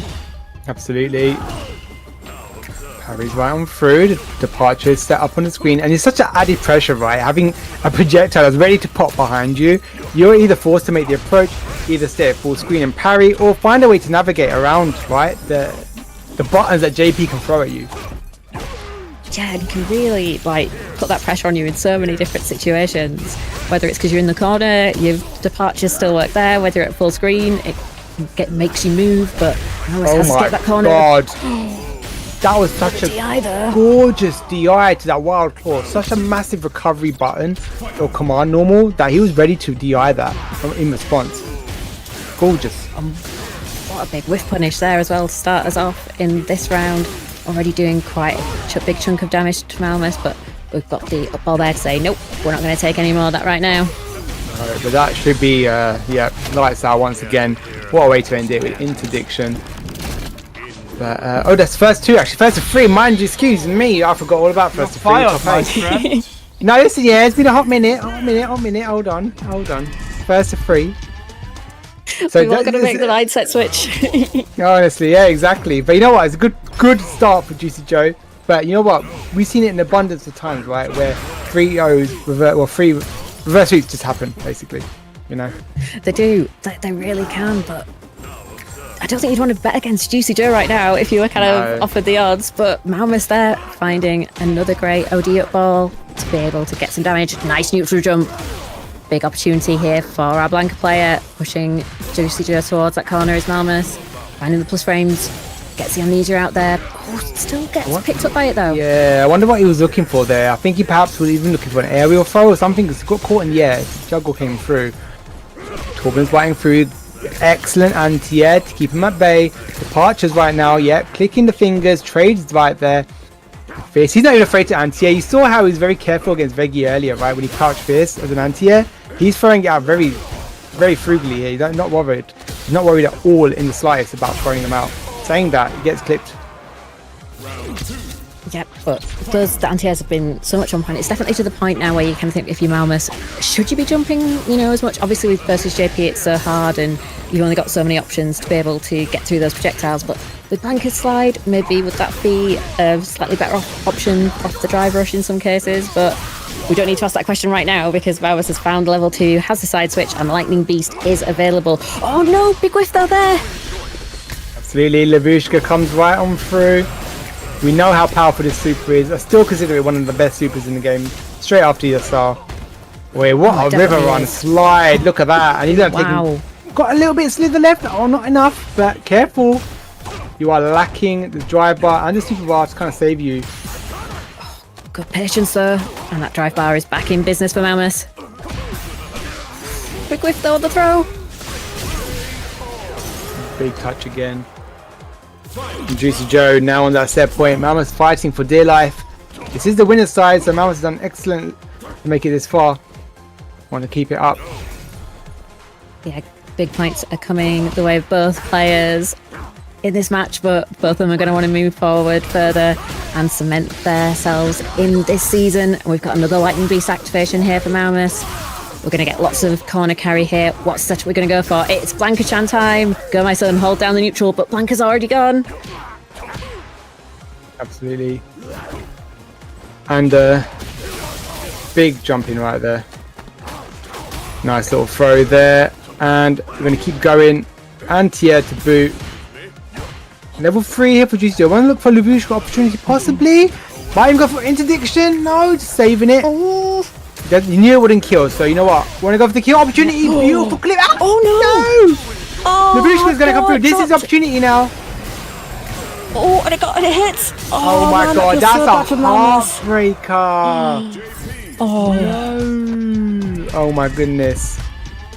That's I a don't heartbreaker like because that. it wasn't enough to. So the drive bar, I think it just wasn't enough at the end there to cancel because if you have to do it instantly, and it wasn't enough for him to do it in that range. Malmus, that's unfortunate. But GC Joe kept his composure and he managed to steal the win. Yeah, and that's what you've got to do, right? Isn't it? It's just, just heartbreaking. Yeah, it's how it goes sometimes. We will restart the stream. It will probably take a couple minutes, but then we are back. I try something else. Maybe it will fix the Twitch issues. All right, we'll be back momentarily, guys. So give us a second. Don't go anywhere. Stay tuned. We'll get a restart on the stream. Yeah, we'll